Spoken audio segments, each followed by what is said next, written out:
Our story begins with a fat otaku who called himself the Nobody. Because of this, he suffered a lot in school, so he decided to study, believing that if he worked hard and made a lot of money, all those problems would eventually disappear from his life. That might have actually worked, except for one thing. He truly was a fat otaku and not intelligent at all. After finishing school, the only opportunity he had was to become a sparring partner, and that was only because the requirement for becoming a sparring partner was to weigh more than 100 kilograms. Soon after, the same situation as before repeated itself as he was beaten by the other members of the gym. Alone, he cried, unable to understand why everyone insisted on bullying him. Shortly afterward, the supervisor Manhwa approached and asked Xiaowu to take care of the monthly report. Awkwardly, he tried to argue that his job was only to be a sparring partner, but in response, the supervisor flexed his muscles and stared at him in an intimidating way. Thus, the young man immediately agreed to handle the report and deliver it as quickly as possible. Once the task was accepted, Manhwa called the employee again, but Xiaowu only turned his face away. At that moment, the other team members emerged from the shadows, also asking for help with their schedules. Faced with all the new requests, the young man's expression changed completely. Still, he smiled and agreed to take care of everything for the team. By midnight, the scene shifted. Sitting in front of the computer, he regretted not refusing, since he would not even receive a raise. Suddenly, a sharp pain struck his chest. At that moment, he remembered the doctor's warning about the risk of dying if he did not lose weight. Desperate, he reached out to the side, trying to call an ambulance. Soon, the message appeared on his phone informing him that the service had been suspended for lack of payment. With nothing left to do, the young man simply accepted that he was going to die right there. Before passing away, he decided that he needed to change and could no longer continue living that way. After that, he moved the mouse cursor to delete the folder named Study Materials. Once the action was completed, he laid his head on the desk, finally at peace with himself. His last wish was not to be a fat, repulsive otaku in the next life. However, his finger slipped and accidentally clicked on Send to All. Instead, just before a new message appeared. To his surprise, Manhwa seemed impressed to see that Xiaowu's report had already been completed. Meanwhile, the content of the studies folder was revealed. At that moment, the entire office team reacted in shock to what appeared on the meeting room screen. Suddenly, his eyes widened. Right after he was reborn as a baby and questioned whether that was truly a new beginning. 20,000 years passed on the Kyushu continent. Then, a young girl held his arm while calling him by name. With that, Tushang Xiaoyu reminded him of their promise to explore the world together beyond the mountain. She then commented that she had trained there for 20,000 years without even realizing time had passed. Finally, the young man claimed he was just an ordinary person who would only cause trouble if he went down the mountain. Xiaoyu, however, could not understand how an ordinary person could lift a mountain. At that moment, he confirmed to himself that he had truly reincarnated. His new life was as the young master of demonic sect. For this reason, he hid away to train since the sect was in decline and could not protect him. The girl only smiled, thinking about how his company saved her from boredom. The lessons of his past life motivated him to train rigorously for 2 millennia. After so much time, however, he finally realized something while walking by her side. Suddenly, a giant serpent appeared in front of them, making him understand that he had been transported into a fantasy world. Even so, he still saw himself as a genuine Wu Lingen, but without spiritual roots. As soon as the creature lunged forward, he thought that, aside from his physical strength, he had nothing else. In an instant, he prepared a punch with a clenched fist. The blow struck the serpent's body directly, releasing a massive shockwave. Immediately afterward, the force tore through the creature and opened a clearing in the forest. Small debris rained down from the sky as he observed the result.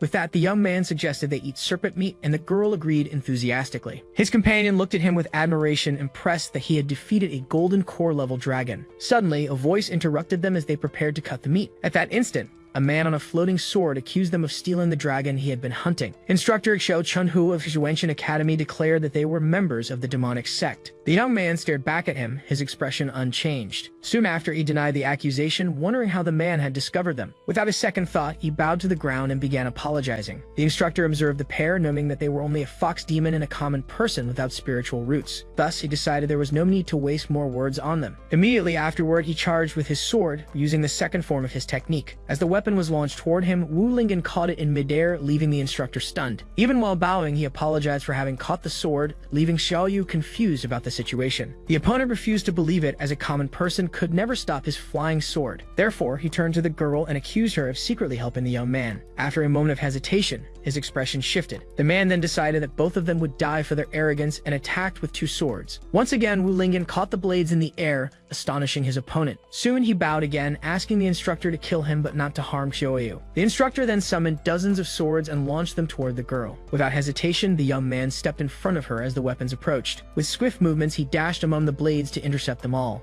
In the end, he was holding every single sword and apologized for catching them on instinct. The opponent froze, not knowing how to react to the situation. Quickly, his demeanor changed and he apologized, calling the young man senior and claiming it had been a misunderstanding. Then he requested his swords back so he could leave immediately. At that moment, an attack grazed past his head. A burst of fire was launched toward the forest, causing a massive explosion in the distance. Wu Lingen then agreed to return the weapons, unable to refuse the request.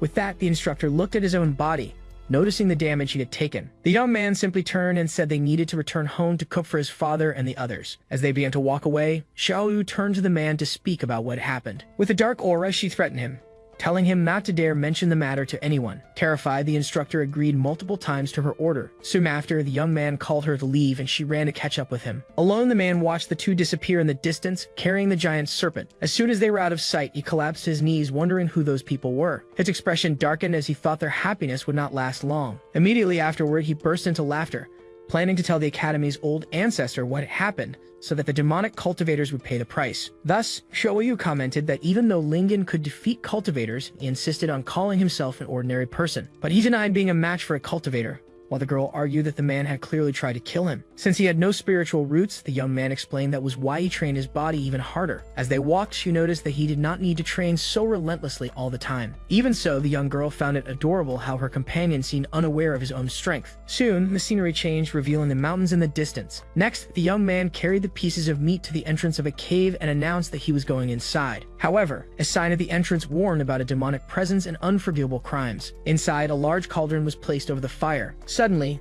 an imposing man emerged from the shadows, threatening death to anyone who dared invade the demonic sect's territory. Yet unfazed, Wu Lingen simply smiled and announced that he had brought serpent meat. Immediately, the group's expression changed completely as they welcomed the small visitor. Behind bars, everyone begged for the meat, saying it smelled wonderful and that they were starving. Then the young man explained that despite appearances, these were uncles who cared for him. Even so, the leader of the group only turned his face away, dissatisfied. At that moment, Wu Di, the sect leader, asked if the boy still considered him a father, since he had not seen him for 3 hours. But the son justified himself, saying that hunting and preparing the food had delayed him, though his father retorted that he knew what was happening outside. Then the elder accused the girl, trying to convince him to descend the mountain again, but the young man denied it. The leader's response was a furious shout, absolutely rejecting the request. The outburst left both the son and Xiaoyu shocked. Even sealed for 20 millennia, Wu Di claimed he still remembered the cunning of the righteous sex. With that, he asked if the boy wanted his own father to bury him, which made the young man apologize. However, he hesitated for a moment before continuing. Soon after, the patriarch exploded, saying he had heard the same excuses for 20,000 years. The son's attitude left the man completely speechless. Still, Lingen declared that he no longer wished to remain in the forest, even if it meant being hunted or killed. Then the other members called him naive, reminding him that he was the last of the family and that leaving would be suicide. At that moment, Xiaoyu interrupted the discussion to reveal that they had encountered a righteous cultivator, and she revealed that her companion had defeated him with a single punch, although he tried to claim it had only been a misunderstanding. Hearing this, Wu Di silently questioned whether the boy had really grown so strong, yet he still shouted that Lingen was just an ordinary person without spiritual roots. Next, he asked how his son would face stronger cultivators, leaving the girl worried. Thus, the father warned him not to think himself invincible just because he had defeated a few enemies. But the young man replied that he had never spoken of being invincible and that he was not interested in such things. His true goal, he revealed, was to break the seal and rescue them, something he could never achieve in the forest. Then Wu Di turned to the others and asked if they had told this to his son, but they all denied it.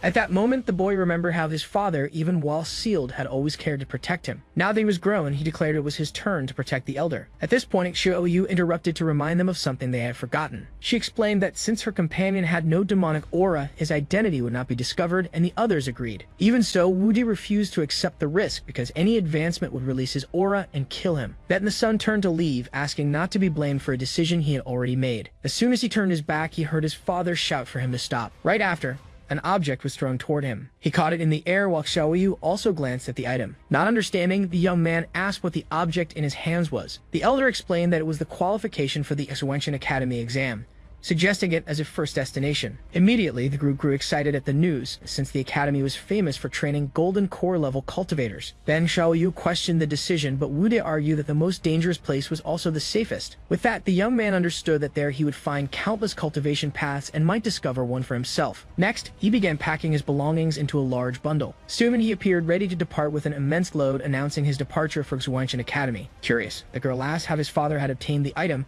but he refused to answer. Then Wudi admitted that he could no longer protect his son. Therefore, sending him to the academy was the best way to keep him alive. While the young man consulted a map, in secret, the patriarch spoke to the girl about the mystery surrounding Lingen's body. He then asked her, a nine-tailed fox of near-emperor level, to protect him. Xiaoyu raised her hand, confirming that she understood the gravity of the matter. She then asked who would bring them food after she and the boy left. In the background, the whole group froze as they realized the situation. Finally, Wudi shouted for everyone to eat, since that would be their last good meal. Xiaoyu then said her farewells and told him to enjoy the moment. As soon as she turned, he shouted for her to wait, but the girl immediately warned that she would not bring food anymore. Then, with a serious expression, the father reminded her that the world was on the verge of collapse. Right after, he warned her that the hidden power within Lingen needed to awaken, for time was running out. Meanwhile, the scene shifted to the imposing entrance of Suwenshin Academy. There, one of the instructors organized the line, ordering everyone to maintain order and not cut ahead. The candidates were also instructed to prepare their tokens for the entrance exam. Carrying his baggage, young Wu Lingen observed the place, hoping not to draw anyone's attention. The instructor explained that the tokens had to be inserted into the mouth of a stone lion to detect spies. Soon after, he called the first in line to step forward. The candidate placed the item into the statue, which glowed and validated his entry. With approval granted, the young man thanked them and entered the academy. Next, the instructor called for the next candidate in line. In the background, the new participant panicked, wondering if his token was fake and if it would be detected. Suddenly, a scream drew everyone's attention in line. The examiner announced that a demonic cultivator had been found, while the statue seized a candidate's hand. One of the bystanders explained that the stone lion would not let go when detecting an anomaly, leaving the observer terrified. The captured man begged for mercy, but the instructor ordered the guards to take him away. Right after, the examiner and another candidate pointed at the boy, informing him it was his turn. Then the instructor called him suspicious because of his large pack and ordered him to insert the token. Repeating to himself so he would not make a mistake, he approached the stone statue with a trembling hand. Suddenly, the other candidates felt a tremor run through the courtyard floor. With that, the young man placed his hand inside the mouth of the stone lion. The instructor confirmed that the admission ticket was in order as the statue glowed. Right after his sigh of relief, the creature's eyes lit up and a red energy began to emanate. In an instant, the statue clamped down on his arm with force. The lion's head detached from its base and remained locked onto his arm. Then the rest of the statue's body crumbled into pieces, leaving the examiner stunned. He stood frozen, not understanding what had happened, with the head still stuck on his arm. Awkwardly, the young man apologized and tried to fix the damage by gathering the pieces from the ground. Then the instructor accused him of being a demonic cultivator and ordered his immediate arrest. While being restrained by the guards, he tried to argue that the ticket was valid.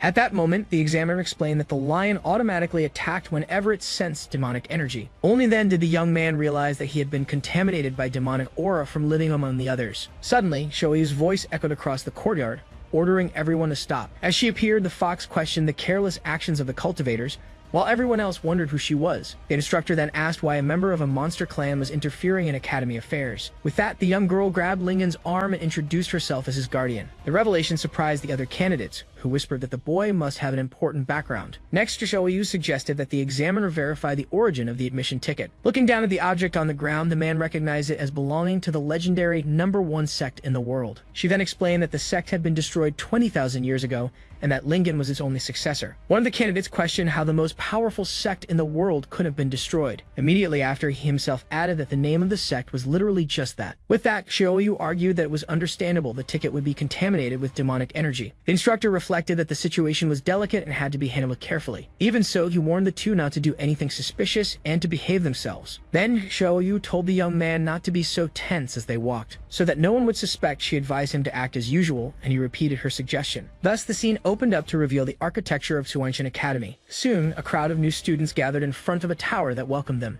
From above, the academy instructor, Mei Yanli, silently observed them all. Next, Master Huang Luhong approached to ask about that year's new students. The examiner commented that there were quite a few promising candidates in the courtyard. Among them were Beidi from Yujin Peak and the young Master Ti Shankao from the Huon sect. Wasting no time, the young man invited the girl to practice dual cultivation with him. But with a serious expression, she simply told him to disappear from her sight. Around them, others whispered that the girl was a super genius, the daughter of the master of Yujin Peak. Even so, Bai Di concluded that his father was right and none of the newcomers, they were worth his attention. From above, Instructor Mei commented on the quality of the students but hesitated for a moment. He sensed that something strange had mixed in with the group while Wu Lingen tried to act normally. Master Huang laughed, thinking he was just someone eager to show off his newly acquired strength. The examiner Mai, however, doubted that with such flashy behavior he would pass the first test.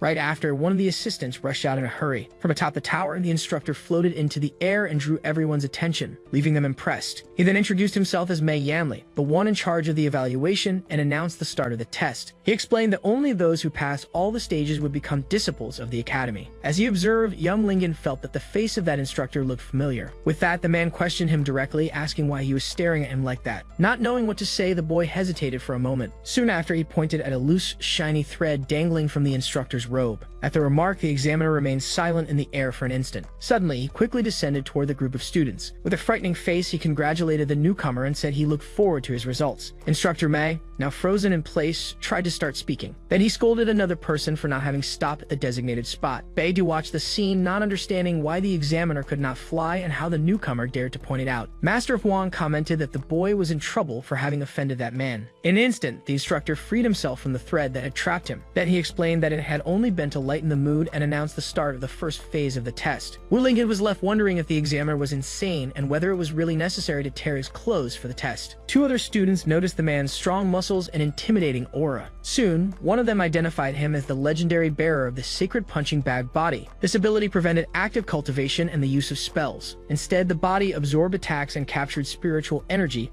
becoming stronger with each strike. With it, the user became immune to all attacks from opponents of the same level.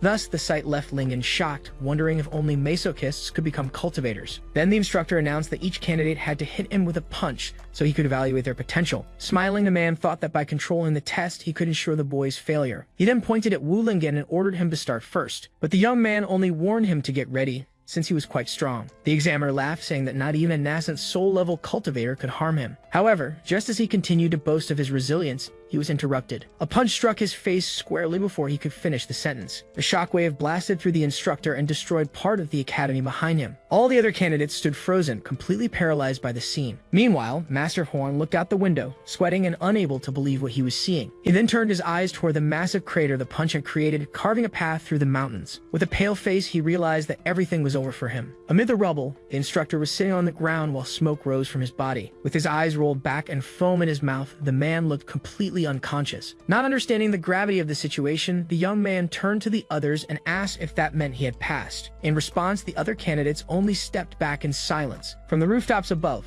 a fox leaped nimbly. Studying, Xiaoyu observed the scene, noticing how Lingen had already drawn everyone's attention. In the crowd, one of the students questioned how the examiner had been affected, since theory said otherwise. With that, Beide turned to the newcomer and asked how he managed to accomplish such a feat. Meanwhile, Master Huang approached the instructor lying on the ground. He quickly assessed that the force of the punch was nearly at the level of a late nascent soul. Suddenly, the man's eyes snapped open. In an instant, he stood up from the ground.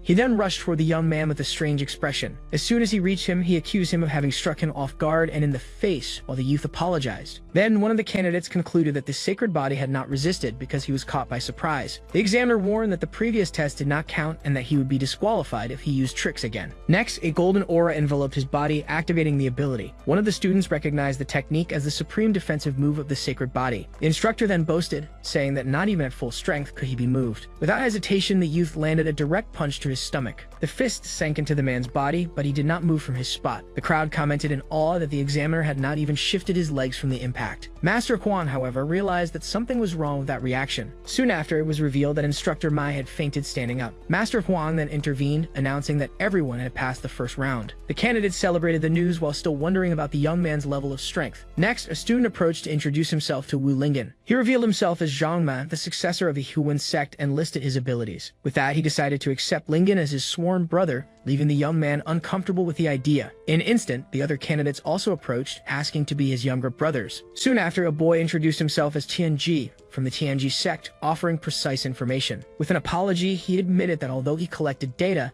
he had nothing on his new brother. At last, Lingen felt a sense of familiarity with his friendly attitude. Then Tianji asked which sect or school he belonged to. Awkwardly, Wu Lingen answered that he was merely a solitary cultivator. Suddenly, the crowd parted to make way for the genius of Yujin Peak. With that, the young girl accused him of liking attention and promised to show him the difference between them. Right after, the girl turned and walked away while he watched her. In the background, a hooded figure followed the scene among the crowd. Master Huan then shouted for no one to celebrate too soon. He then pressed a red button on a controller he was holding.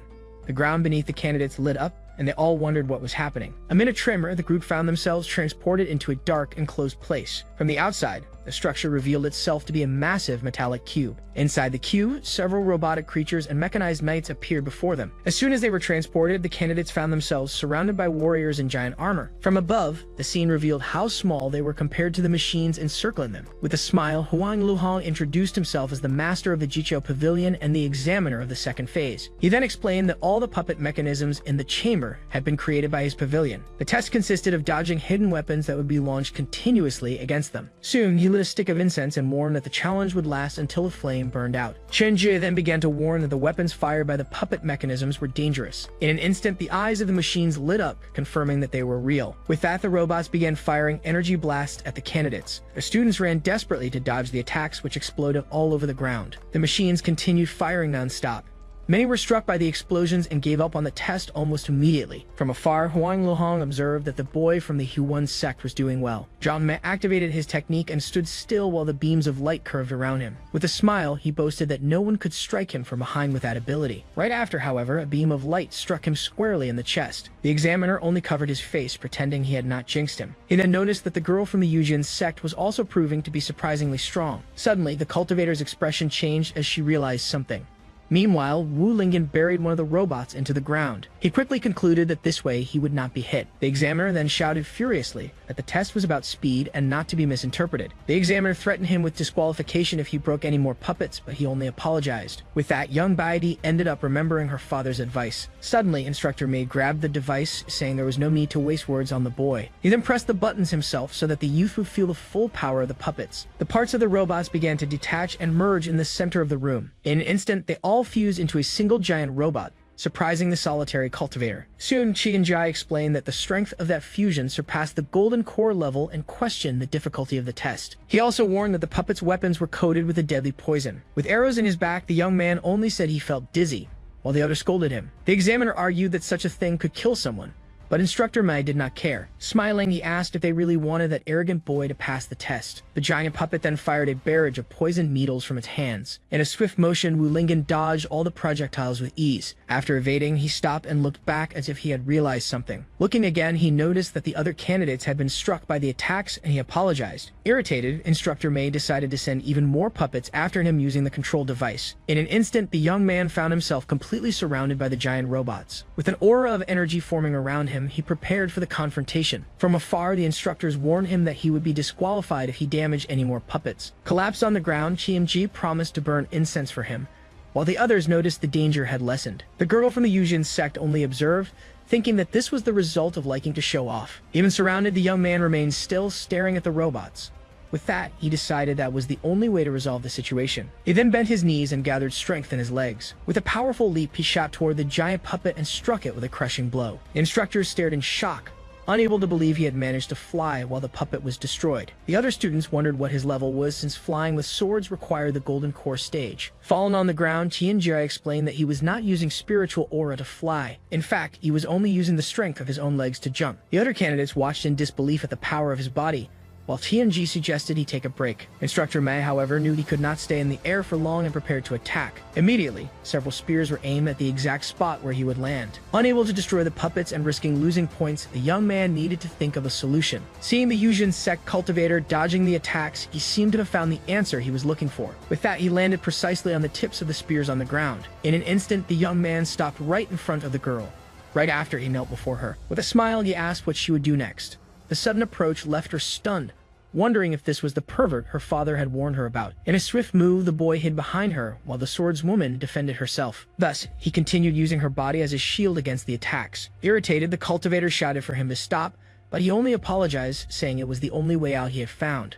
Without hesitation, the young girl tried to strike him with her blade. With that, she decided she would knock him down first before anything else. Attacked by projectiles and by his partner at the same time, the young man cried out for help when he realized he was in trouble. Collapsed on the floor, Tianji gave a thumbs up, impressed with Lingen's skill in dodging blows. From afar, Instructor Mei laughed while controlling the attacks, wondering how the two would escape. With that, the cultivator looked at the instructors and noticed that the incense stick was almost burned out. In an instant, An idea came to his mind as he observed the examiner. He then stopped running and turned to face Bai as the arrows flew toward him. Right after, he filled his lungs with a deep breath. The instructors watched the scene, unsure if he was preparing to die. As he exhaled, a massive gust of wind created a vortex that pushed everyone back. The force of the blast dragged the other candidates across the arena floor. Even so, Instructor Mai held the controller tightly, believing it was nothing more than a bluff. The wind was so strong it even lifted their hair. The examiner warned him not to think he would pass the test, but the young man asked to pause for a moment. With that, he pointed out that the test's incense stick had already burned out completely. Examiner Huang realized that the breath had accelerated the burning and wondered what was wrong with the boy's body. Qianjie then shouted that Chief Lingen actually had a deeper purpose behind his action. With that, the gust tore the clothes of several candidates, while he explained that the chief was trying to gain benefits for everyone. The swordswoman's face turned completely red at the situation. Right after, the disciple of the Yujin sect ran off, warning that it would not end there, while the young man wondered what he had done wrong. He then looked at the other participants, who were wounded and bleeding. A voice in the background commented that it had been many years since such an interesting freshman had appeared. Suddenly, the headmaster of Suanshan Academy,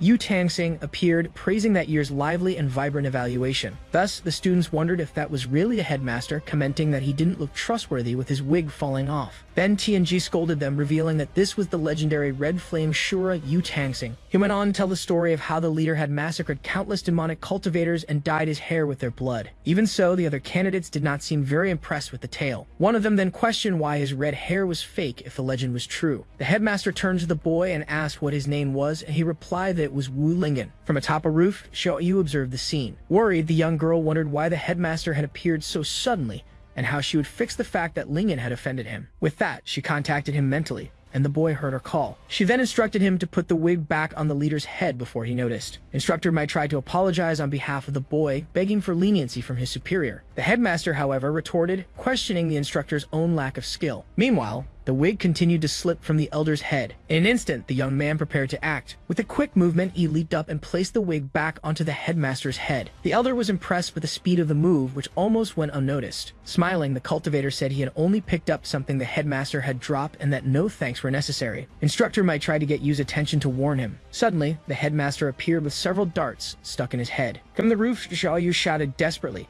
telling him to differentiate between the wig and hidden weapons. Instructor Mi grabbed the boy by the neck, accusing him of attacking the elder, but he apologized, saying he had made a mistake. The leader, however, questioned whether they really thought such small things could harm him. Instructor Mai pointed at the blood dripping down, but the superior insisted that it was part of the test. The boy seemed impressed, but Xiaoyu realized the headmaster was only pretending to be brave. Then the young man offered to remove the weapon stuck in his head. As soon as the dart was pulled out, a black liquid spurted from the wound. The leader then collapsed to the ground, revealing that his legs were hairy. Instructor Mai ran and caught him before he hit the floor. The other students commented that he seemed just like an arrogant old man and that he had hairy legs. Examiner Huang then announced that all the remaining students had passed the second phase and that the next test would be held the following day. As the instructors carried the headmaster toward the alchemy hall, the others only watched the scene. One of the candidates remarked that although they had passed the evaluation, something felt strange. Suddenly, one of them remembered something important as he found himself surrounded by puppets. Everyone shouted at once, asking Master Huang why he hadn't deactivated the mechanical puppets. From a distance, Instructor Mai observed the chaos in the courtyard, while Lingen remained safe. Hidden, Instructor Xiao Chunhuo thought to himself that he had not expected the boy to hand himself over so easily. Later, the students lamented that they had almost been killed by projectiles during the test. Thus, the scene shifted to the student dormitories at night. There, Xiaoyu found him training and asked why he wasn't resting, but the boy said he needed to pass the test. She then agreed that the next evaluation was crucial for obtaining more training resources. Even so, the young girl reminded him that balancing work and rest was also important. With that, she offered to help him unlock his meridians, but her expression made him suspicious. The girl only praised him for being ambitious and moved closer to him. Suddenly, she tripped on a stone near the door. With a swift motion, the cultivator caught her and told her to be careful. To herself, Xiaoyu celebrated that her plan had worked perfectly. Outside, Baidi remained standing near a wall.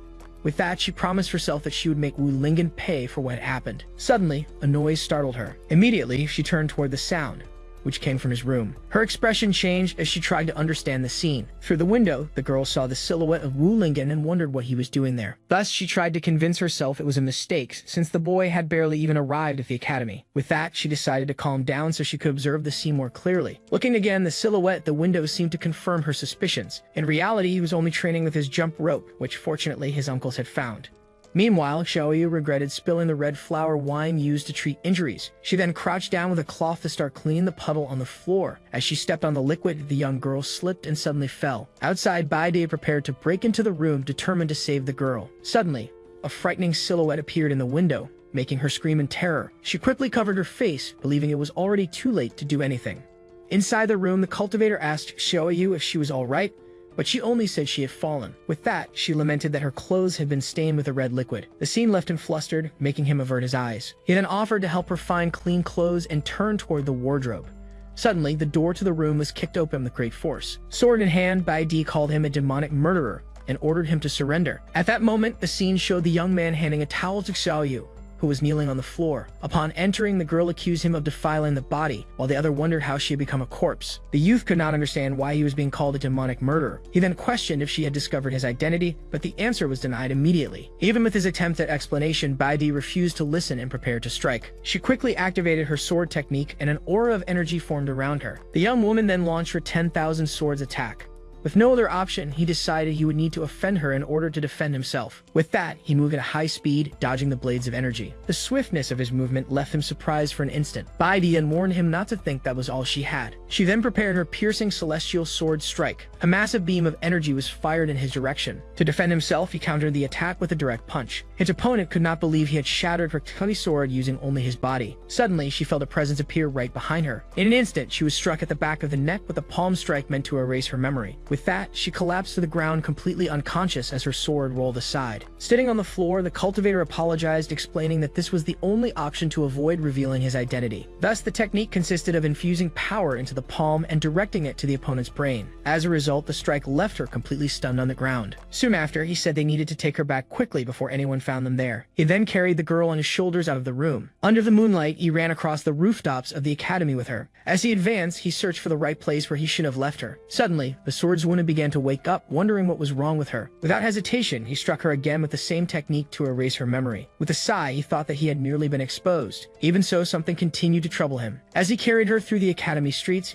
he wondered where that woman actually lived. Because of that, the situation left him completely lost, not knowing what to do next. Hidden, Xianjie observed the scene, trying to understand what kind of relationship existed between Shiflingen and Baidi. Although he pushed open the door of one of the rooms, he soon opened it fully. After that, the young man laid her down on the bed. Since the room looked unoccupied, he assumed she was staying there. But suddenly, the young woman began to wake up, questioning what was happening. However, without hesitation, he struck her again with a memory-erasing technique. As she fainted, the stranger apologized for not being able to reveal his identity. Thus, he began to worry whether repeated use of the technique might have scrambled her memories. Even though he felt guilty, he knew it was better than having his family exterminated. Looking around, he was surprised by the mess in the young woman's room. Soon after, he noticed the footprints he had left on the floor. Therefore, determined not to leave any trace, he grabbed a mop to clean the place. In addition, while cleaning, he decided he might as well tidy up the mess in her room. But then the scene shifted to a gazebo in the middle of a forest at night. At that moment, a hooded figure ordered whoever was hiding there to stop. As soon as young Xiao Chunho emerged, the stranger praised him for being so well hidden. Right after, the figure boasted that nothing could escape his eyes. With that, the young man explained that he needed his help to deal with a new student. The hooded man, however, questioned why he should help him. In return, the instructor promised his full support in the choice of the next family head. Soon after, the figure stood and asked for the target's identity, and the request was answered, Wu Lingen. Hearing the name, the man recalled the arrogant boy from the exam. Then the instructor proposed to rig the lottery so that he could kill the youth accidentally. The hooded one, however, agreed to the plan but reminded him not to forget his promise. As the figure turned to leave, young Master Xiao called him back. Shortly after, he asked for help with another matter. For in the water, a giant aquatic serpent had coiled around his leg, holding him fast. Desperate, he begged to be saved first,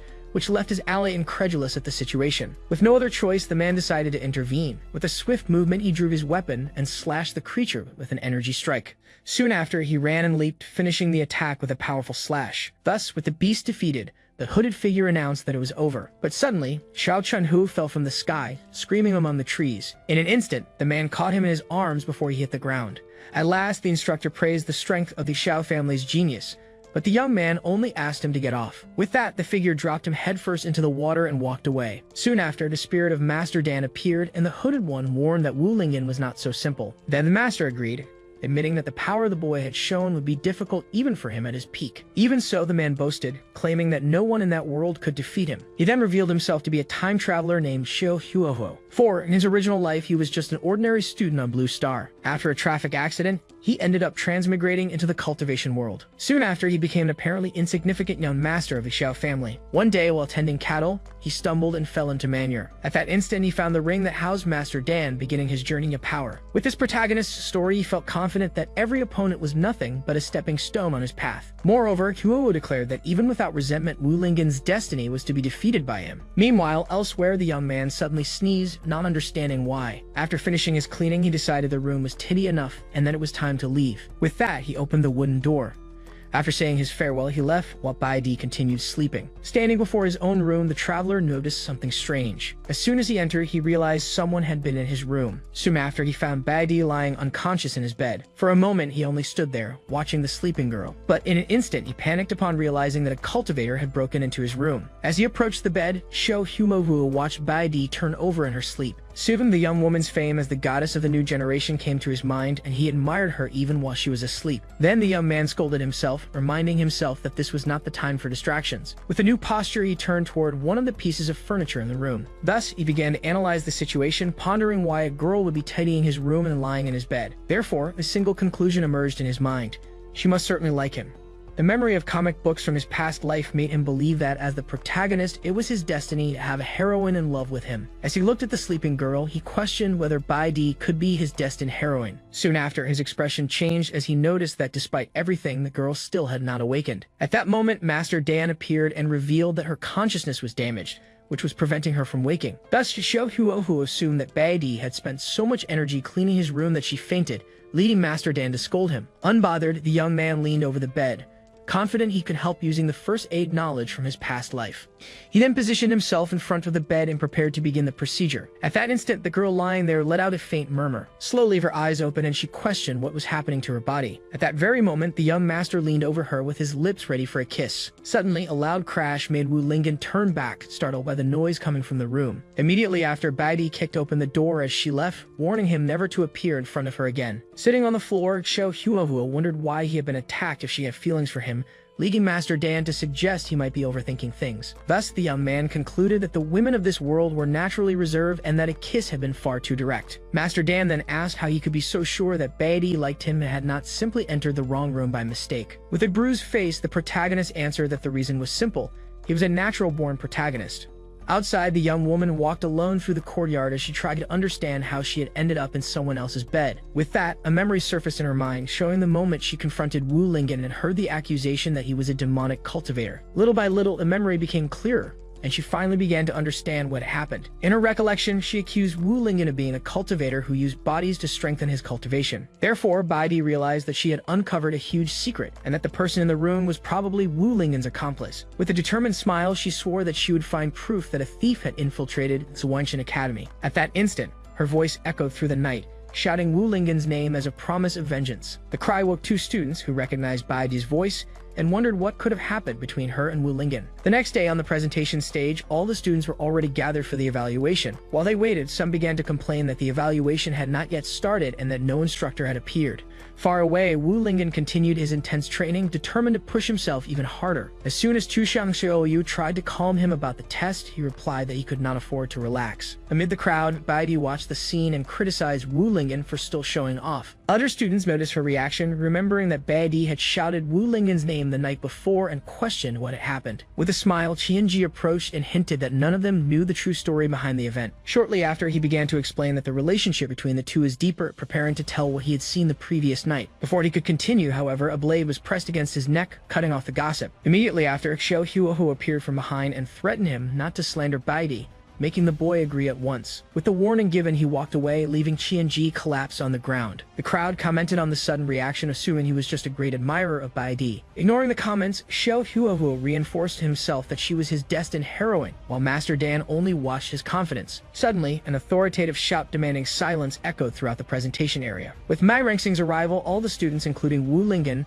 turned toward the stage. Soon after, the instructors Meng Yanli, Yu Tangxing, and Huang Luhong stepped onto the stage, and the third evaluation was announced. Meng Yanli explained that this round would be a real combat test, where performance would determine to which class each student would be assigned. After that, he informed them that Headmaster Yu Tamsing would personally evaluate the entire process. Next to Wu Lingen, Chushang Xiaoyu commented that the headmaster seemed to have changed his wig, but she was quickly scolded to stay quiet. The headmaster seemed to notice the whisper, but only confirmed that he understood the instructions. Then one of the instructors pressed a button and announced that the third round would be a combat test in which the candidates would draw their numbers. With that, the students lined up in front of a penguin-shaped machine to get their numbers. Wu Lingen watched the others approach while waiting for his turn in line. When his moment came, he placed his hand inside the machine's opening to retrieve a number.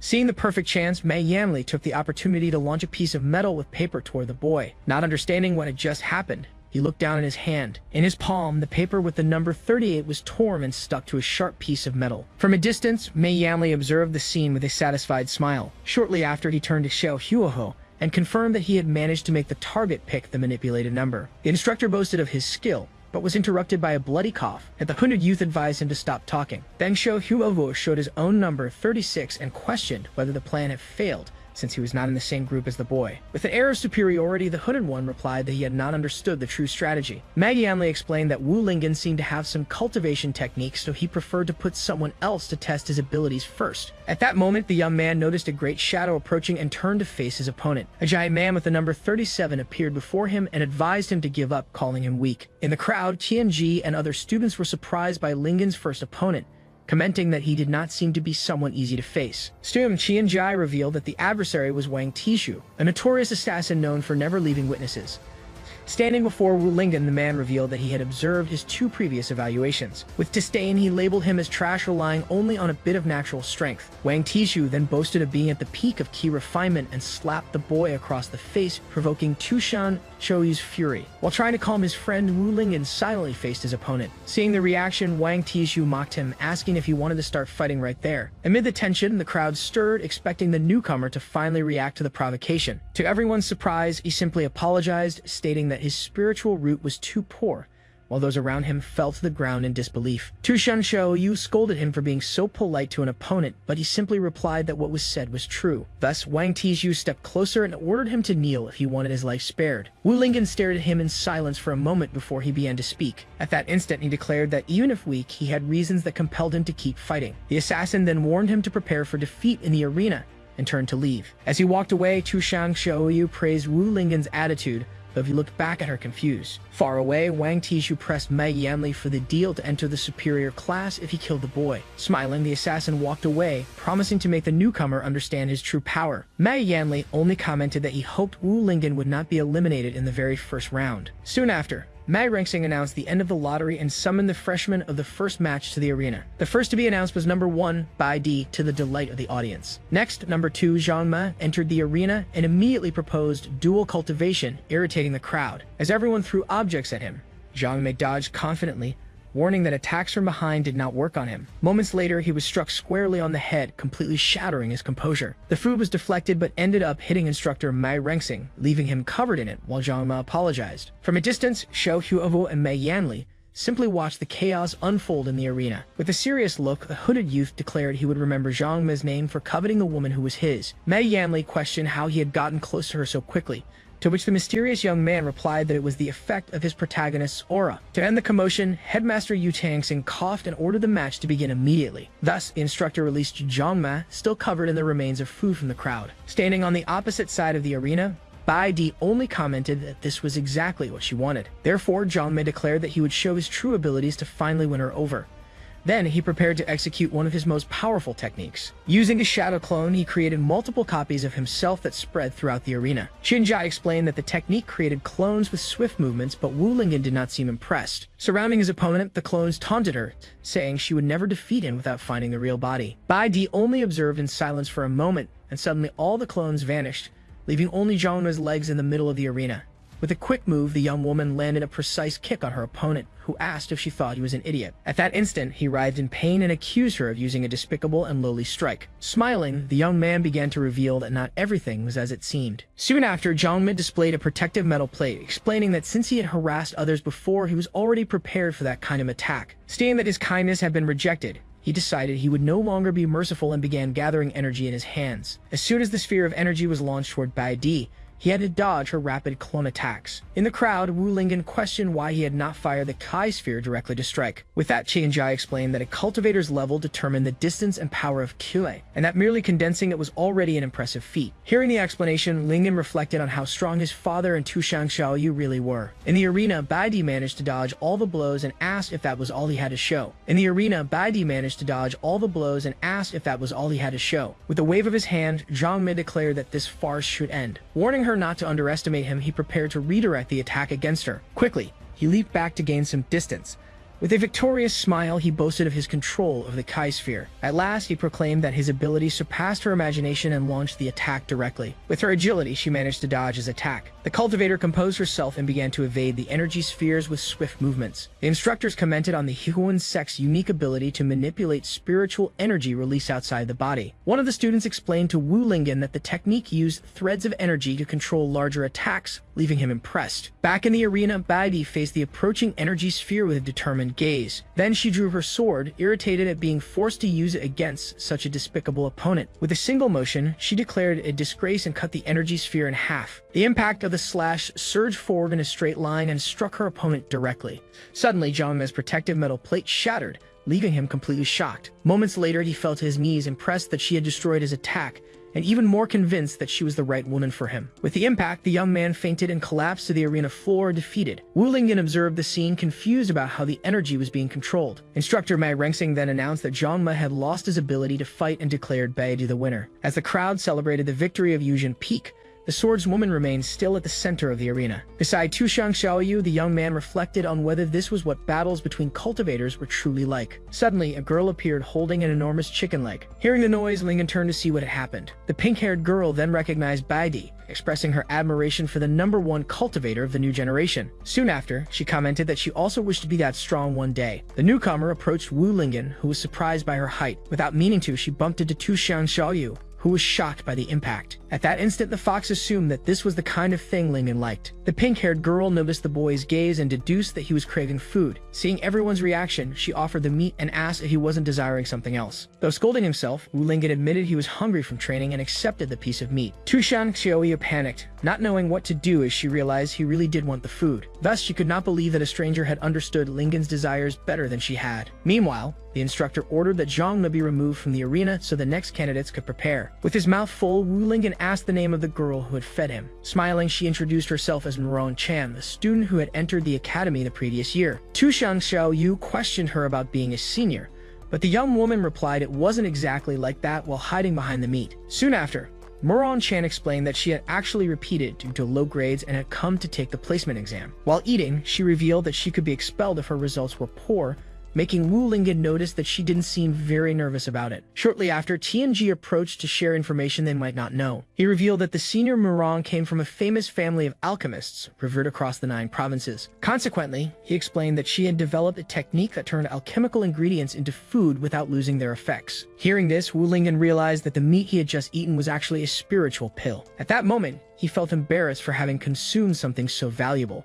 But Miron Chan reassured him. She explained that she simply could not stand to see someone hungry. Her kindness left Wu Lingen and Tushang Xiaoyu speechless. Moved, he called her an angel, while the fox at his side grumbled that it wasn't that big of a deal. Suddenly, a crowd of admirers ran past them, making way for the young master. At that moment, Baidi approached with a focused gaze, ignoring the commotion around her. Without hesitation, Miron Chan ran to her and with admiration asked for an autograph. While she waited eagerly, Baidi only stared at her coldly, leaving Wu Lingen and his guardian in silence. The #1 refused the request but advised her to be careful when choosing her friends. She then turned to Wu Lingen and promised she would uncover the truth about what he had done the night before. As she walked away, the crowd began to speculate whether what Qianjai had said about their relationship was true. Because of this, Miron Chan asked if he was really close to Baidi, but the boy replied that he only knew her. Ignoring the answer, she held his hand and asked him to introduce them as she wanted to become as strong as the senior. Suddenly, instructor Mai Rengxing's voice echoed, calling Miron Chan's name twice. From the stage, he scolded her for not listening and told her to hurry to the match. As she ran, the girl asked Wu Lingen not to forget to deliver her message, and he agreed to try. With that,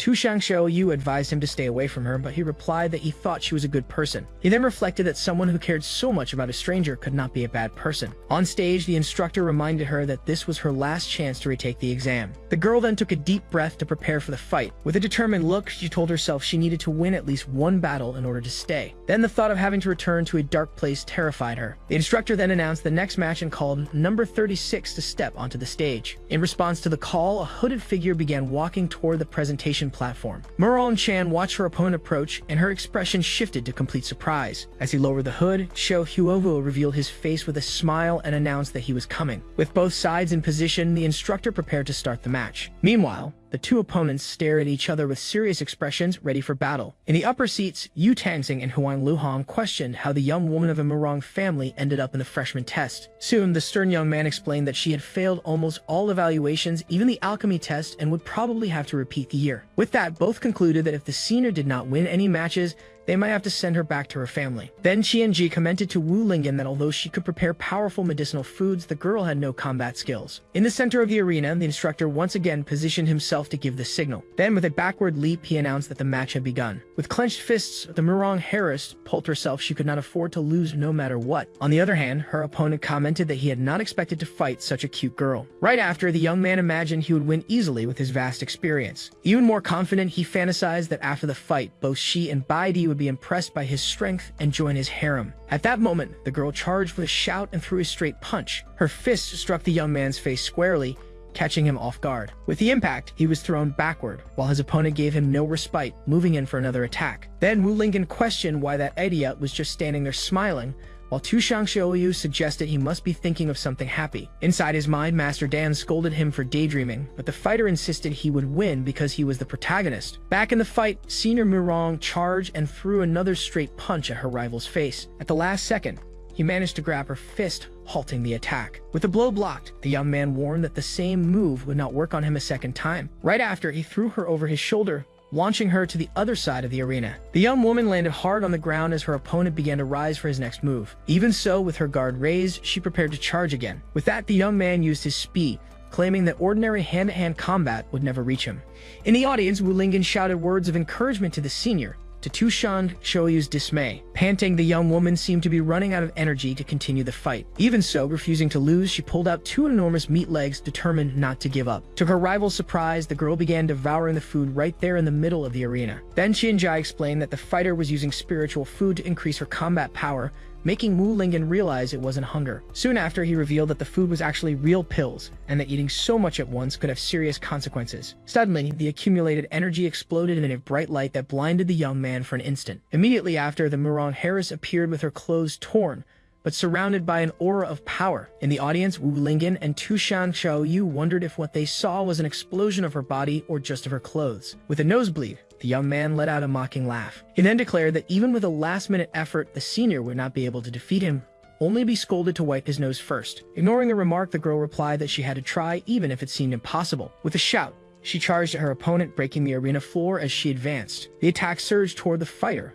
who prepared for the impact. While Master Dan warned him that her strength had surpassed the key refinement stage, he replied that he already knew. Then the combatant declared that the fight was not over yet and prepared to strike again. With that, the young man announced that he would also begin fighting seriously. Her fist then clashed against the sword he used to defend himself. The strength of the impact surprised him, leaving him stunned for a moment. Then the punch shattered his guard and struck him directly. Wu Lingyan was impressed by the senior's power, but Tu Xiangxiu noticed that she was only forcing her body to its limit. Soon after, the observer explained that with that level of intensity, the young woman would not last more than a few minutes. In the middle of the ruined arena, the heiress breathed heavily, already exhausted from the battle. With sweat dripping down her face, she wondered aloud if she had managed to win. On the observation platform, the instructor asked if the young man had been beaten to death, but Headmaster Yu Tangxing reassured him. With a serious gaze, the headmaster affirmed that the battle was not over yet. Amid the smoke, the silhouette of a sword appeared, and the opponent was surprised that he had been pushed to his limit by a local girl. With a battered face, he stood up and decided it was time to show his true strength. With his sword on his shoulder, the young man declared that he needed to show his true strength. Then, with his wounded face, he warned that this time he would not hold back. With that, the fighter charged forward swiftly,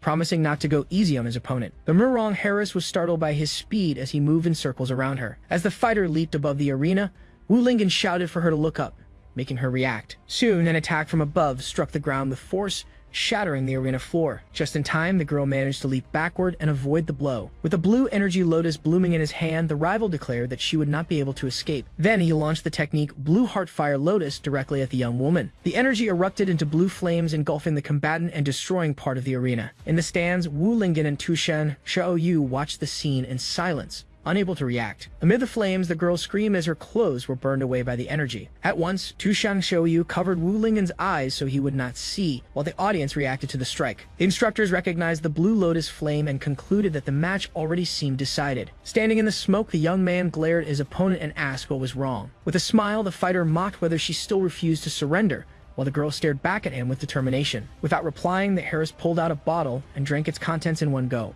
At once, a fiery aura exploded around her as the bottle shattered on the ground. The unexpected reaction left the young man completely shocked. Then the combatant charged forward with a shout, releasing a wave of energy that sent debris flying. The young woman unleashed a flurry of rapid punches against his sword, forcing him to struggle to block them.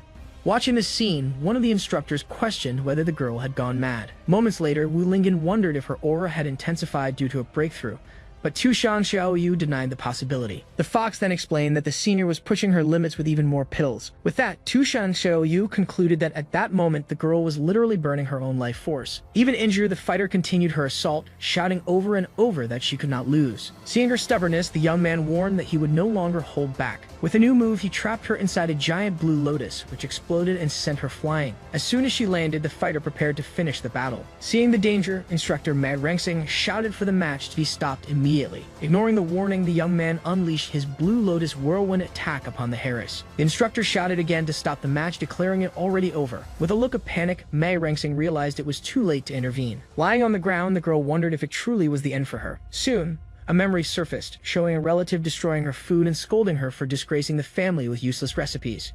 In her recollection, the young woman asked why the Murong family could not free themselves from the shackles of alchemy, since her food had the same effect as pills. The only answer she received was a slap, as she was told that cooking was a disgrace to the family name. With that, her relatives decided to send her to Xuangshan Academy, planning to arrange a marriage for her if she failed. Then one of the family members expelled her, calling her useless and a disgrace to the clan. The memory ended with the girl collapsed on the ground, crying as she clenched her fists. With a determined gaze, she swore to prove that the food she made was just as good as any pill. Back in the present, as energy enveloped her, the fighter wondered if anything could truly change. At the last second, the energy attack was halted before striking her. Suddenly, Wu Lingen appeared in front of the girl, blocking the final blow. With a serious expression, he stared at the rival and declared that he could not allow her to be harmed because Senior Murong was a good person. When asked if he was trying to stop him, the young man vowed that he would. The intent was to hurt her. With a smile, the fighter called him brave for daring to challenge him. Suddenly, instructor Mad Rengsing leaped between the two and ordered everyone to leave the arena, declaring the match over. Then the examiner pointed to the wounded youth and declared him the winner of the battle. With a spin of his weapon, the young man prepared to leave the arena. Before leaving, he warned that the other must win his next match or else he would not have the chance to face him personally. Not understanding the threat, Wu Lingen replied that he would do his best to pass the first round. With that, Tushan Xiaoyu scolded him for being so calm in the face of a clear threat,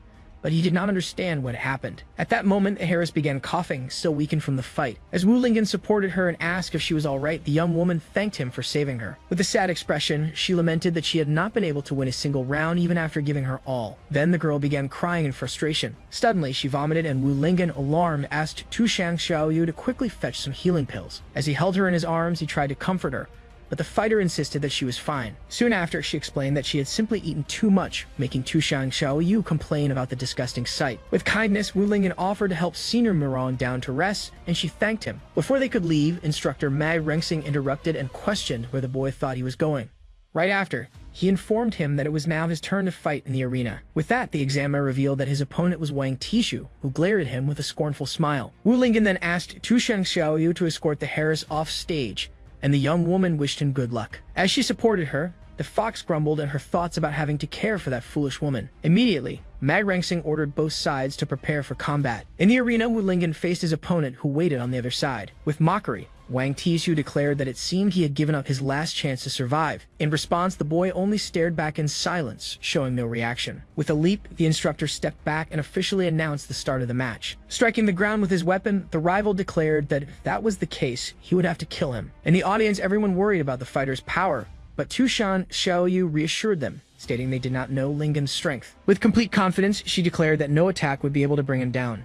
In the arena, Wang Tishu only observed his enemy, readying himself for the final strike. Not understanding his opponent's posture, Wu Lingen wondered what kind of move it was. Suddenly, Wang Tishu shouted and released a dark aura that tore his clothes from top to bottom. Then a bright light exploded in front of Wu Lingen, who observed the scene silently. His opponent appeared wearing pink undergarments and performed his Iron Pillar dance. The visual impact made the young man bleed instantly from the nose. In the stands, several spectators also collapsed backward, bleeding as well. Disgusted, Tianjai explained that the move caused such nausea that people could not remain standing. Instructor Huang Luhong commented that using such a visually aggressive strike was a disgrace to the academy. With that, Headmaster Yu Changxing corrected him, affirming that the visual effect was only a distraction. He then asked if he had not noticed that something was wrong with everyone in the stands. Kneeling and clutching his stomach, Wu Lingen felt nauseous and could barely stay upright. Seizing the chance, Wang Tishu leaped with his weapon and shouted for him to die. The pillar struck the ground with force, raising a cloud of dust and debris. Even weakened, Wu Lingen managed to leap away and dodge the strike.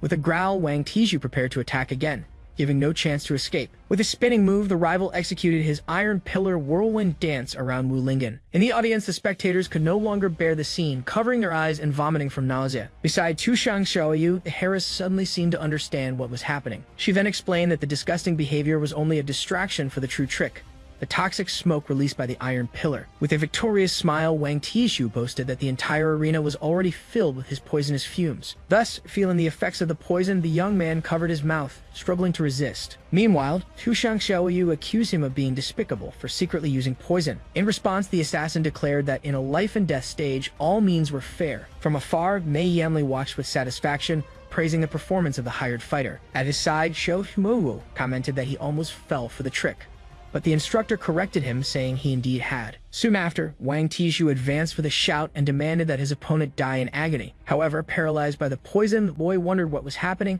as his body would not move and his head throbbed with pain. Gradually, his expression shifted to panic as he realized the severity of the situation. Seeing his rival struggle, the assassin mocked him for still trying to fight without even using 10% of his strength. He then approached for the final blow, promising to end his suffering quickly. With that, the pillar struck the boy's face directly, forcing him back with injuries, while the enemy watched him with disdain. Right after, he launched into the frenzied Iron Pillar dance, landing a brutal sequence of strikes. The barrage of blows pounded the body without pause, and the boy could only endure the impacts. In the stands, Murong Chan shouted for him to stop fighting, while Tianji worried about the imminent defeat. Desperate, the fox pleaded with the instructors to stop the match immediately. However, Magrangxing replied that he could not stop the fight, since the boy still had the ability to fight back. Despite the order, the relentless strikes continued to batter his body. From afar, Baidi observed and questioned whether this was all the strength he had, disappointed by what she saw. With his opponent already weakened, Wang Tishu prepared for the final strike. Soon after, the pillar hit its target directly, spraying blood across the arena. The scene shocked the entire audience, and even the assassin himself was surprised by the result. Even so, the young man managed to catch the Iron Pillar with his hands, halting the attack. Not understanding, the enemy questioned why he was still resisting with the little strength he had left. Wounded, the boy explained that because he had so little energy, he needed to put everything he had into a single punch. With a contemptuous smile, the rival asked if he truly believed such a weak punch could hurt him. In that instant, the fist struck Wang Tishu's side. Immediately, his expression shifted to shock as he felt the impact. Suddenly, a wave of energy erupted from within his body, and he screamed as the damage spread. The force of the punch rippled through the arena in rings of energy, expanding from the point of impact. The explosion was so strong it could be seen from the stands, leaving all the spectators stunned. With his body battered, Wang Tishu glared at the young fighter, unable to believe what had happened.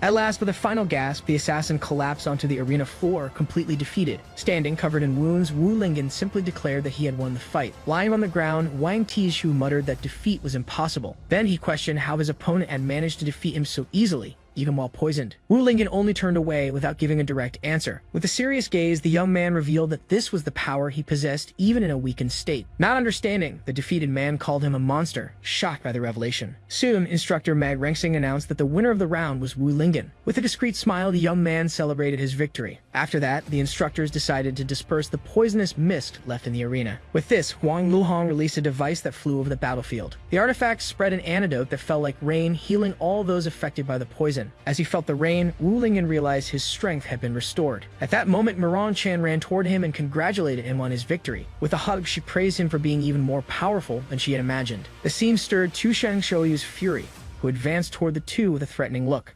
While the young man was being embraced, the fox came closer and closer, ready to intervene. With a shout, Tu Xiaoyu placed herself between them and warned Murong Chan not to get so close to Lingen. The girl tried to justify herself, but the fox accused her of being interested in his body. From afar, Xiao Huovu complained that it should be him surrounded by beautiful girls, and Mei Yanli questioned why he thought that way. Soon the instructor admitted that the winner's strength had indeed surpassed his expectations. Then Mei Yanli asked Xiao Huohu if he was certain he could handle that opponent. With an aura of confidence, the young man replied that the word lose did not exist in his dictionary. At that moment, Xiao Chunhu appeared from behind and fined him 500 spirit stones for setting fire to the academy. Annoyed, the young man questioned the penalty, but Mei Yanli restrained him so he would not act rashly. In a whisper, he warned that this man was the academy's disciplinarian and also the headmaster's uncle. Xiao Chunhu only observed the scene with a serious and intimidating expression. With that, Mei Yanli pointed out that the headmaster was watching the commotion from afar. Reluctantly, Xiao Huohu agreed to pay the fine and handed over a bag of spirit stones. Immediately, he received another punishment, this time of 1,000 stones, for maliciously attacking an academy staff member. While Mei Yanli tried to calm him down, the young man shouted in rage but ended up agreeing to pay. As soon as the two left, he knelt on the ground and swore he would make the headmaster and that old man pay double for what they had done. Falling to the ground with his anger boiling, Xiao Huohu cast one last glance toward Wu Lingen, as if blaming him for his frustrations as well. Suddenly, Wu Lingen shivered, feeling a cold chill run down his spine. He muttered under his breath that the air had grown strange, leaving Tu Xiaoyu intrigued. Soon after, Tianji congratulated him for defeating a 5-star assassin, but Wu Lingen replied seriously that the fight had not been as simple as it looked. With a mischievous smile, the informant revealed that the battle had earned him valuable information about Wang Tishu, which he could sell for a good price on the black market. At that moment, instructor Mai Rengxing called Tianji, reminding him that his participation in the first round was still pending. Surprised, the boy realized it was his turn to fight. With firm and cautious steps, he climbed onto the arena to face his opponent. On the other side, Yu Jiaxu waited silently, a young man with red hair and a calm gaze. In the upper seats, Headmaster Yu Changxing confirmed to Huang Luhong that the boy was indeed his useless grandson. He then explained that since the youth refused to learn the family's techniques, he had no choice but to send him to the academy. In the stands, the revelation stirred murmurs among the students, who commented on the competitor's identity. While Wu Lingen's group showed concern, Qianjie remained calm and declared that his leader was underestimating him. With his book in hand, he stated that even without great combat skill, intelligence could compensate for the difference in strength. Facing Yu Jiaxui, he revealed that he already possessed much information about him, since he was the headmaster's grandson. With confidence, he declared that by using the secret techniques of the Tianji sect, he would never fall without a fight. As soon as the instructor announced the start of the match, the two locked eyes intensely. Soon, Qianji activated his divine technique, and a celestial eye opened on his forehead. Tu Xiaoyu, surprised, explained that it was a secret ability of the Tianji sect, mastered by only a few capable of seeing the future. Observing Qianji's stance, she remarked that he had indeed saved a trump card for this moment. Meanwhile, Yu Jiaxi prepared himself, curious to see the power of that technique.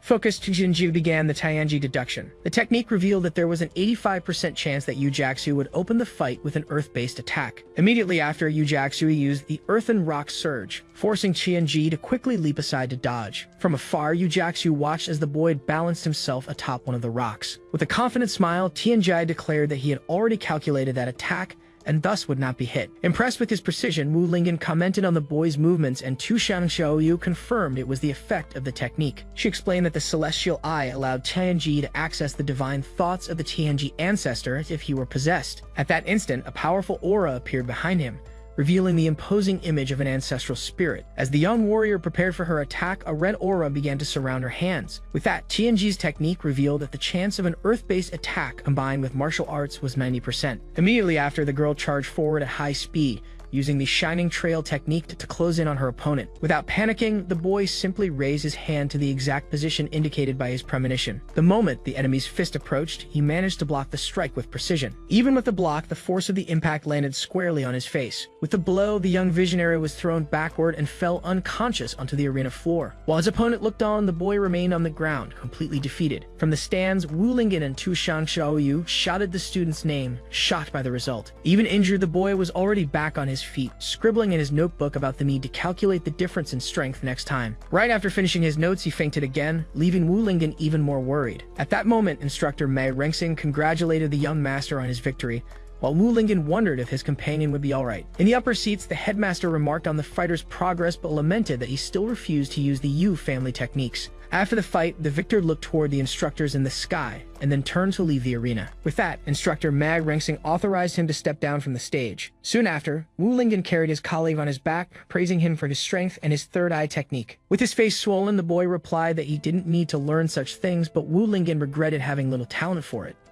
At that moment, instructor Mei Rengsing announced that the second round would be organized randomly and that the students called should step into the arena. In the upper seats, the headmaster and instructor Tuan Luhong questioned the decision to select opponents at random. Elsewhere, Xiao Huowu worried he might not get to face Wu Lingen, but Mei Yanli reassured him. With a smile, the instructor revealed that Wu Lingen had offended more people than just the two of them. Immediately after, Mei Rengsing crushed a piece of paper in his hand and announced that the first match had been decided. Standing before the lottery machine, he opened the slips to reveal the competitors' names. Thus, the fight would be between Wu Lingen and Xiao Huovo, who smiled confidently. However, Tu Shang Xiaoyu and Murong Chan questioned how this was possible if the selection was random, but Wu Lingen said he hadn't heard anything about it. At once, the instructor defended himself, asking how they could possibly manipulate the results to target new disciples. Soon after, Xiao Huohu stepped forward, claiming he believed instructor Mei would show no favoritism. Seeing his rival's hesitation, Tu Shang Xiaoyu accused him of being arrogant and afraid to fight. With a serious look, Wu Lingen interrupted her, declaring that enough had been said. He then stated that to enter a better class, he could not back down even a little. While Murong Chan and Tu Shang Xiaoyu admired their companion's resolute stance, the visionary took the chance to jot down the two girls' interests in his notes. With both opponents in position, the arena fell silent, awaiting the start of the combat.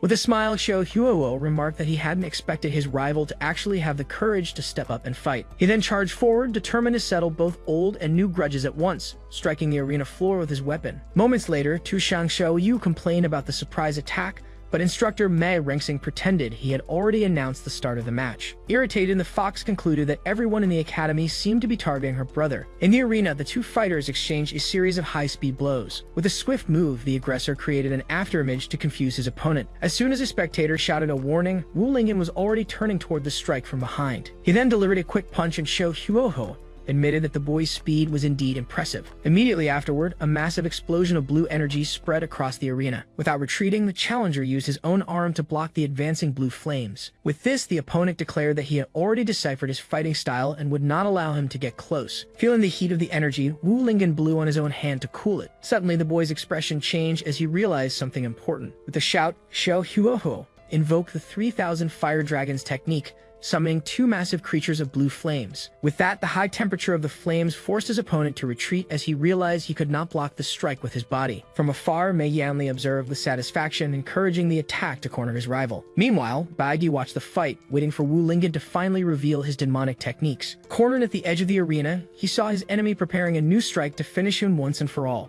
Moments later, the technique Twin Dragons Entering the Sea surged toward Wu Lingen, who braced himself for the imminent impact. With a shout, Wu Lingen declared that he had no choice but to use his full strength. Meanwhile, Murong Chan and Qian Ji watched with excitement, eager to see which move he would use. With his hands positioned, the young man prepared to execute one of his immortal techniques. Then he shouted chest exercise, unleashing a wave of energy that repelled the blue flames. Shocked, Xiao Huohuo protested that this was nowhere near an immortal technique, while the challenger boasted that he had developed it from his experience with workouts. With that, the opponent admitted he had some skill, but warned that his tricks did not end there. Soon after, the energy of the dragons dispersed, exploding into small flames around the young fighter. In an instant, the flames transformed into dozens of small lotus flowers of fire. With the arena covered in flames, Xiao Huohuo challenged him to try catching them with his hands. Faced with a new threat, Wu Lingen decided he needed to use an even stronger immortal technique. Immediately, he performed the immortal technique of side-by-side jumping. At that moment, Zhang Me, who was watching from afar, questioned whether he had learned his technique, but was scolded by a fellow student. With rapid movements, the young man created multiple afterimages of himself that moved across the arena. Annoyed, Xiao Huohu realized his rival was using the airflow from his movements to disperse the flames. With his opponent still surrounded by elemental fire energy, he prepared for a finishing strike. Thus, Xiao Huohu invoked the prison of flaming rock confinement, encircling the challenger with fire and stone. Meanwhile, Tianji and Murong Chan questioned how he could use earth techniques, and the informant noted the absence of elemental fluctuations. Soon after, Mei Yanli bragged about Xiao Huo's 5-element switching technique, prompting the boy to complain that he was just making up names. With a smile, the opponent reflected on how the natives of this world did not understand the principles of the 5 elements. In the upper seats, Headmaster Yu Tangsing ordered Huang Luhong to record the boy's technique. However, the instructor recalled the high cost of spiritual rock crystals, causing the headmaster to choke in surprise. Back in the arena, Sho Hyuwoo boasted that with knowledge of the world's principles, his techniques had infinite variations. With a new shout, he prepared to unleash his finishing strike. Then the young man executed the piercing rock explosion, causing the walls of fire and stone to collapse upon his opponent. Soon after, the rocks and flames came crashing down on Wu Lingen, who was trapped at the center of the explosion. Thus, Qianji and Murong Chan shouted his name, worried about the result of the attack. While the headmaster lamented the loss of his spirit stones, Huang Luhong tried to get his attention. With a chicken leg in her hand, Murong Chan prepared to rush in to save Wu Lingen, refusing to stand idle. However, Tu Shangxiu stopped her, insisting she should not make her brother's problems worse. With total confidence, the fox reassured her, guaranteeing that such a small technique was no problem for him. With an air of superiority, Sho Hyuwoo declared that a native of this world could never compare to him, the son of destiny. Suddenly, the ground of the arena began to tremble and crack beneath his feet, leaving him stunned by what was happening. In the stands, everyone wondered what was going on, questioning whether it was an earthquake. With a confident smile, Tu Shangxiu simply declared that her brother Lingen was truly invincible. Then the ground split upward, revealing an intense yellow energy. Soon Wu Lingen emerged from the rubble, performing the immortal technique of super speed bench press. The sight left Sho Hyuwoo completely shocked, wondering how such a thing was possible. With that, Tu Shangxiu explained that those stone slabs were nothing compared to her brother's usual training. Amid the debris, the challenger remarked that the weight was still too light for him. Irritated, Sho Hyuwoo refused to believe that someone from this world could humiliate him. He then declared that, as the chosen one, there was no way he could lose to a mere nobody. With that, the young man used the metal borrowing the Earth's momentum technique to strengthen his weapon. Soon after, he prepared to unleash the thunder strike against his opponent. In the upper seats, the headmaster lamented that rage had clouded his grandson's judgment, making him forget his opponent's greatest ability. Back in the arena, Wu Lingen prepared to use another of his immortal techniques. As the attack descended, the boy performed the body rotation exercise. With a spinning kick, he struck his opponent's weapon directly, shattering it into pieces. The impact of the blow was reflected in Sho Hyuwoo's eyes as he watched his weapon destroyed. With his rival disarmed, Wu Lingen turned and declared that he had lost.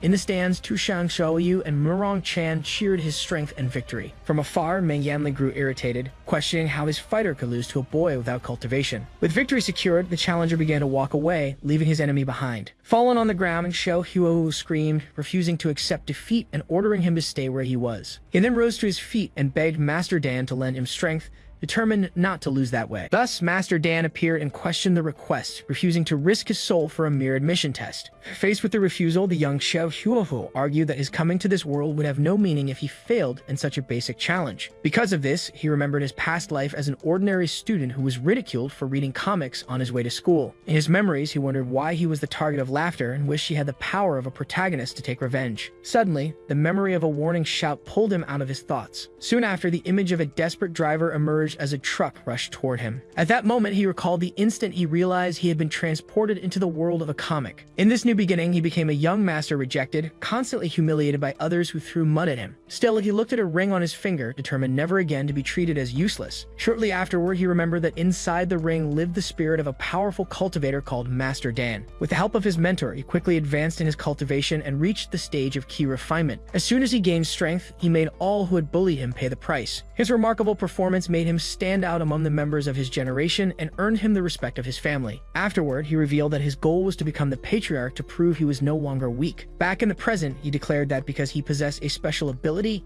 he could not be defeated by a background character. The master sighed, grumbled, but finally agreed to help the boy. Right after, he used a burst of energy to transfer the shuai he had accumulated, warning that he would provide support only for a brief period. The young man smiled, absorbing the luminous energy and assuring his ally that there was no need to worry. From afar, Huang Luhong commented to Dean Yu Tang, saying that the chi emanating from him seemed abnormal. The elder cultivator explained that although his strength was limited, the most important thing was being able to invoke the flames of the 5 elements. Then the boy invoked the flame of the water element. Soon after, he unleashed an explosive wave of water against Wu Lingen. The opponent was struck head-on, trapped inside a water prison. Desperate, he began to drown and struggle within the aquatic bubble. In the audience, everyone was shocked, realizing that the boy's cultivation base had surged to the golden core stage. Mei Yanli immediately accused the competitor of cheating, but Tu Shangxiu scolded him, demanding that he present some proof. The challenger then mocked his rival, claiming that even his superhuman strength would be weakened by the water. Next, he generated the metal element, Smiling, he invoked the technique Black Iron Shard Spikes to pierce the opponent. However, Wu Lingen quickly used his swimming technique to dodge the rain of iron spikes. As soon as he noticed the escape, Xiao Huohu shouted that the rival would not get away and invoked the wood element. Right after, shadowy vines emerged in the water and bound Wu Lingen, immobilizing his movements. While the challenger commented on the strength of the branches, the young man affirmed that this was the effect of a golden core level technique. Unexpectedly, he bit his own finger hard, making blood drip. At that moment, Master Dan questioned him for using his vital blood,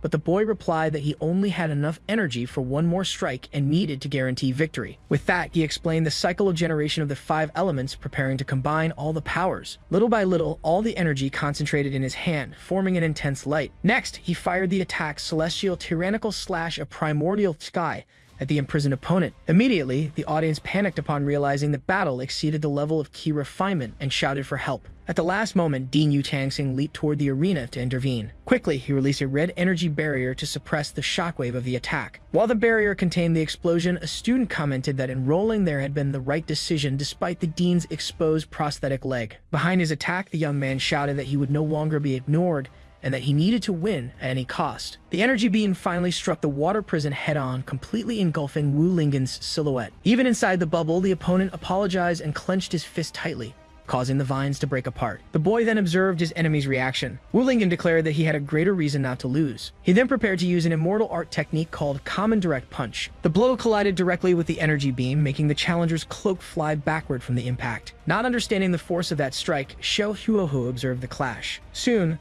a massive explosion formed at the collision point, as the young man questioned how that was possible. Moments later, the light of the explosion completely engulfed the arena. Protected by the barrier, the students commented that the shockwave would have been fatal without the dean's help. In that tense atmosphere, Yu Tangsing observed the smoke and wondered how a blow without spiritual energy could be so powerful. The dust began to settle, revealing Wu Lingen's silhouette still standing. Fallen to his knees, the transmigrator heard Master Dan admit that they had been defeated. Even with the master asking him to stop, the boy refused to accept it, declaring that someone from another world could not possibly lose. The opponent then approached, apologized, and raised 2 fingers toward his rival. With a swift movement, he struck with his fingers, slamming the challenger into the arena floor. Collapsed in the pit, Xiao Huohu remained completely knocked out.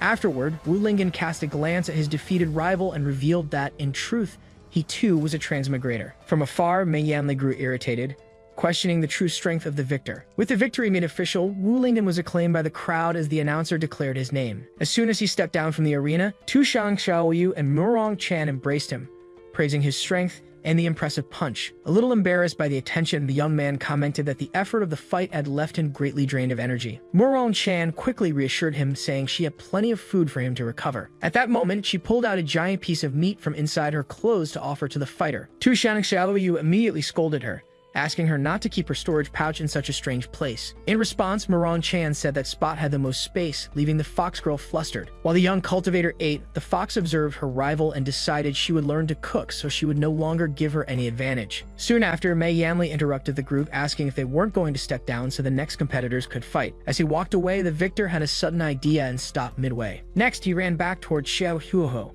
who was still lying on the ground. The young man then crouched down and offered a piece of meat to his rival, asking if he too would like to eat some. The defeated opponent only stared at the offered meat without saying a single word. With a quick gesture, Xiao Huohu slapped the food away and shouted that he needed no one's pity. As the defeated one left, Tu Shang Xiaoyu promised to teach him a lesson, but Wu Lingen stopped her, saying he too would be in a bad mood if he had lost.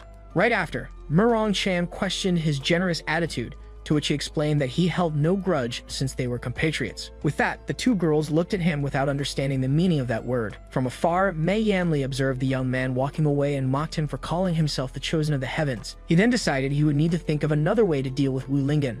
Suddenly, a punishment talisman was slapped onto his face, cutting off his thoughts. As soon as the talisman hit him, Xiao Chunhu appeared and fined him 100 spirit stones for spitting on the ground. The young man recognized the instructor and, having no way to resist, agreed to pay a fine immediately. Handing over the stones, he swore to himself that he would make Wu Lingen pay for that humiliation. At that very instant, the victor sneezed unexpectedly. Murong Chan quickly offered him some ginger soup, but he refused, saying that probably someone was just thinking about him. Shortly after, a voice called his name, making him turn to see Baidi standing atop the arena. He recognized her the moment he laid eyes on her. Nearby, Mei Yamli commented that it was not yet that student's turn to fight. Ignoring the instructor, Baidi addressed the young man, acknowledging his strength but questioning if it was right to ignore others in that way. From afar, Xiao Huowu remarked that the girl had offended 2 people as soon as she arrived, while walking away still surprised that he had been defeated so easily. Soon after, Baidi accused him, declaring that if no one could expose his demonic cultivation techniques, she herself would. Not understanding the accusation, Wu Lingyan asked what the young woman was talking about.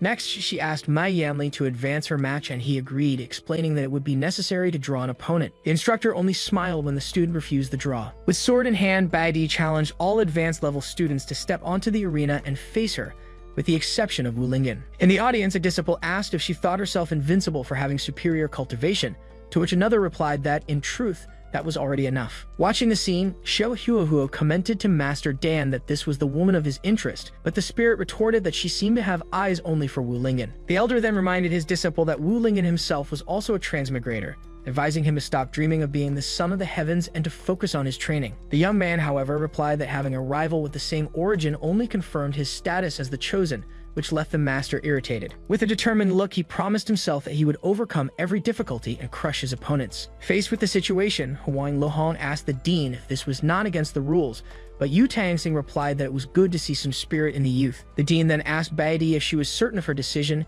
and the girl confirmed, saying she did not want to waste time. With that, Yu Tangxing declared that he was eager to see the skills of the new generation of cultivators. Without further delay, Mei Yanli shouted, announcing that the battle had begun. Outraged by the challenge, several students attacked at once, warning her not to be arrogant. Unfazed, the swordswoman called their attacks insignificant tricks and initiated her technique. Right after, she invoked the Dance of the 100 Sentinel Swords, creating a barrier of blades around her. One of the challengers shouted that he would break the defense with brute force and charged against the circle of swords. With that, he raised his weapon and unleashed the strike, Frenzied Blade of Purple Thunder. The young woman merely observed him and asked if he truly wished to compete in a contest of strength. The attack collided with the barrier in a flash of light. Right after, it was stopped by the cultivator with her large sword. Next, a great explosion followed, hurling all the students away with the shockwave.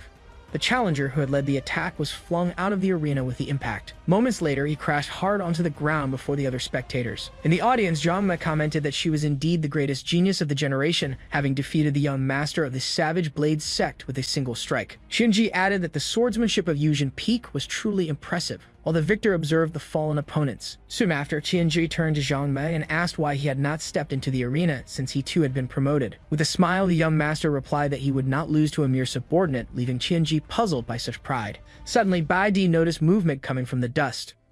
At once, one of the students who had resisted the previous attack rushed forward to strike her from behind. With a swift spin, the swordswoman disarmed him and hurled him into the air with the force of her blade. Seeing the opportunity, the other challengers, still standing, decided to attack all at once. Thus, they advanced together, forcing her to defend herself while she complained that this would never end. Then the cultivator formed a seal with her hands, declaring that she would control the sword with her kai. With that, the warrior levitated above her blade in a pillar of light, while the audience wondered if she had already reached the golden core stage. At that moment, Zhang Mei explained that this was not a flying technique, but rather a movement from Yujin Peak to carry people with the sword. Soon, rings of energy began forming around her body in the air. Amid the glow, one of the defeated students shouted, complaining that the technique was obscuring their vision at a crucial moment. Right after, the challenger raised her weapon and invoked the technique Ascension of 10,000 Swords. Thus, she unleashed a rain of energy blades that descended upon all the opponents in the arena. In the next instant, all the remaining challengers collapsed to the ground, defeated and immobilized by the swords. Meanwhile, Tu Shangxiao Yu admitted that the swordswoman was skilled,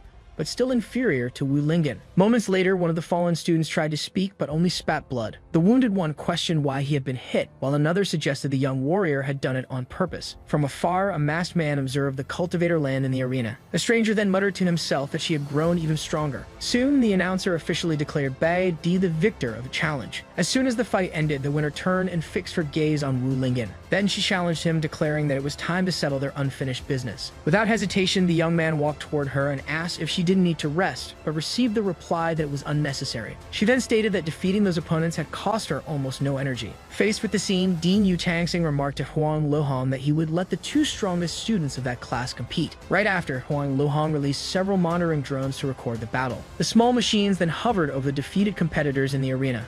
Among them, One of the drones grabbed the student by the hair to remove him, while the wounded boy cried out in pain. Not knowing how to react, Wu Lingyan tried to start a conversation. However, Bai Di cut him off and vowed she would force him to use his full power to expose his identity as a demonic cultivator. Laughing at the situation, the challenger denied the accusation and explained that he did not even possess cultivation, while bringing a blade closer to his own neck. Next, Wu Lingyan asked why she insisted on killing him, even if he were a demonic cultivator. In response, the swordswoman said he knew nothing of what she had endured, as she recalled a bloody scene from her past. Realizing the young woman had grown even angrier, Wu Lingyan braced himself for the imminent attack. Soon, the cultivator invoked her technique and released a column of sword energy that shot toward the heavens. Faced with it, he felt the power of spiritual ki and concluded that he could not take the strike head-on. Thus, using an immortal art, the challenger leaped at the exact moment the energy struck the ground. The force of the impact propelled him even higher, away from the explosion. While dodging, the young man continued rising into the air. In the audience, Zhang questioned how he could fly with nothing but the strength of his legs,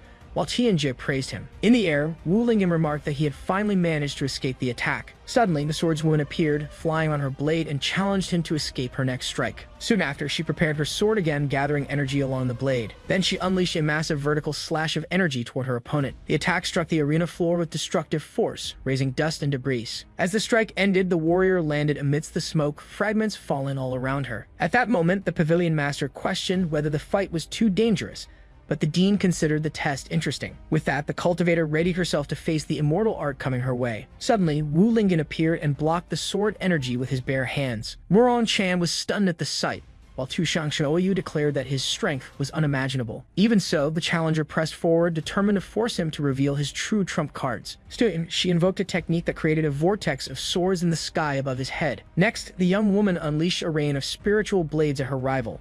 Fallen on the ground, the young man simply opened his mouth and began absorbing all the energy of the attack. The swords then clashed against his body, which absorbed the entire impact. Thus, the sight revealed that Wu Lingyan had stopped all the blades, to the complete shock of his opponent. From afar, the instructor watched closely and commented how familiar it seemed to him. Then the cultivator gathered the energy of the swords into a sphere and held it in his hands. Calmly, he hurled the sphere back at his challenger and said she was not his opponent. The sphere landed on the ground as the warrior glared at him furiously. With a determined expression, the swordswoman declared that she would never yield to a demonic cultivator. At that moment, the story rewound 10 years into the past to Yujin Peak, where a child's voice called out for her mother. At that time, little Bai Di, only 5 years old, rejoiced when she managed to sense spiritual energy for the first time. Soon after, the mother embraced little Bai Di, praising her for managing to guide Qi into her body at only 5 years old. With that, Hua Yu declared with conviction that she was certain her daughter would become the greatest of masters and transform Yujin Peak into a better place. The girl then promised she would try her best, while her mother praised her for being so obedient. Suddenly, a male voice interrupted the conversation,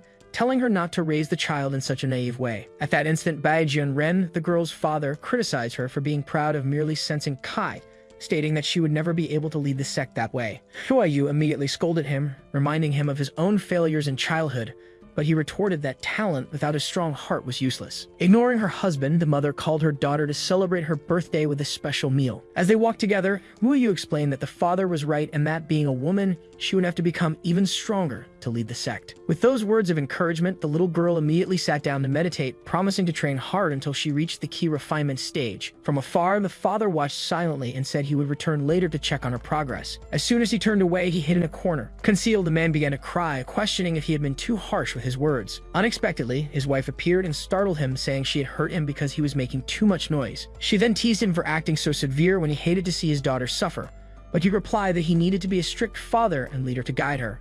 Hua Yu asked if his dignity meant crying hidden in a corner, leaving him speechless. Bai Jianren then reflected that the world of cultivation was dangerous, and that a little suffering now was better than losing her life in the future. With that, he declared with conviction that his daughter was, without doubt, the most exceptional genius of the younger generation.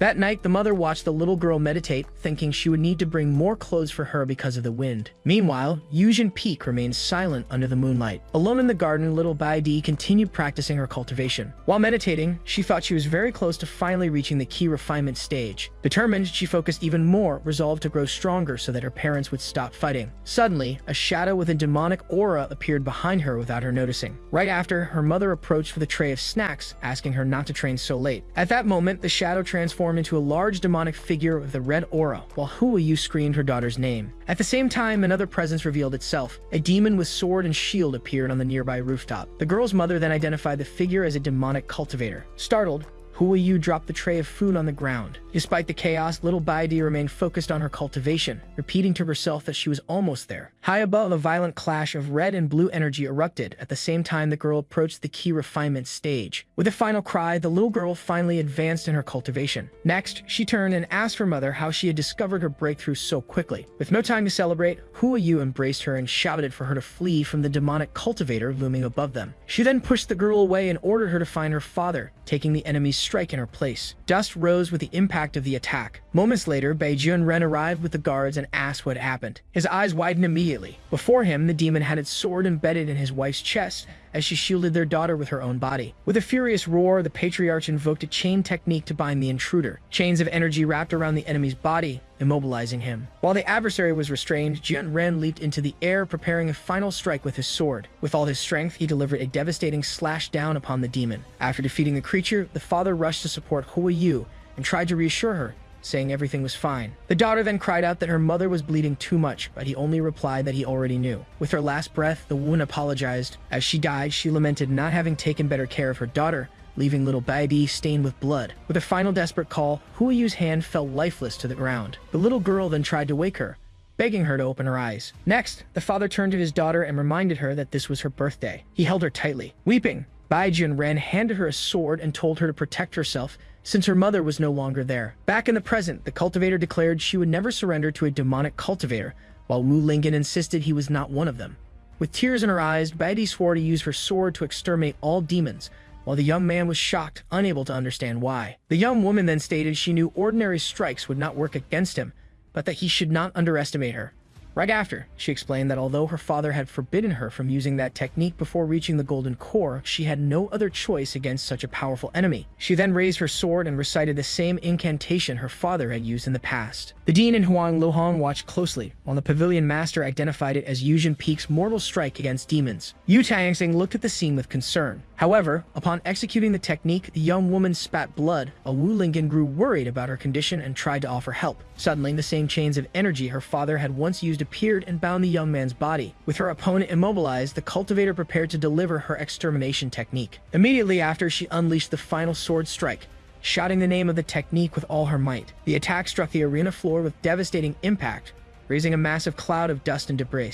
In the audience, Morong Chan watched with concern, but Tu Shan Xiaoyu reassured her, saying he probably wouldn't mind it. Amid the dust, the girl told herself that this strike, created to kill demons, would surely be more than enough to defeat him. However, from within the smoke, an unexpected voice echoed. The competitor turned in surprise, not understanding what was happening. Soon, Wu Lingen emerged from the dust completely unscathed and asked if she had already finished her attack, leaving her utterly speechless. But Bai Di then asked what kind of demonic cultivator he was to have suffered no damage. However, in response, Wu Lingen simply clarified that he was not a demonic cultivator. Still completely ignoring the answer, the girl began to wonder if there was something wrong with her own technique. Soon after, she started questioning whether the failure existed because she had not yet reached the golden core stage. With that, the competitor concluded that if she had more strength, she would easily defeat him. Meanwhile, from the audience, Dean Yu Tangsing watched the scene with an intrigued expression. Back in the arena, the challenger released his aura and declared that he would break through his limits to annihilate all demons. At that moment, the dean appeared behind her with a grim look. Immediately after, he placed his hand on her shoulder and announced that the competition was over. At that moment, the crowd began to speculate whether the fight had been interrupted out of fear that she might actually kill Wu Lingen.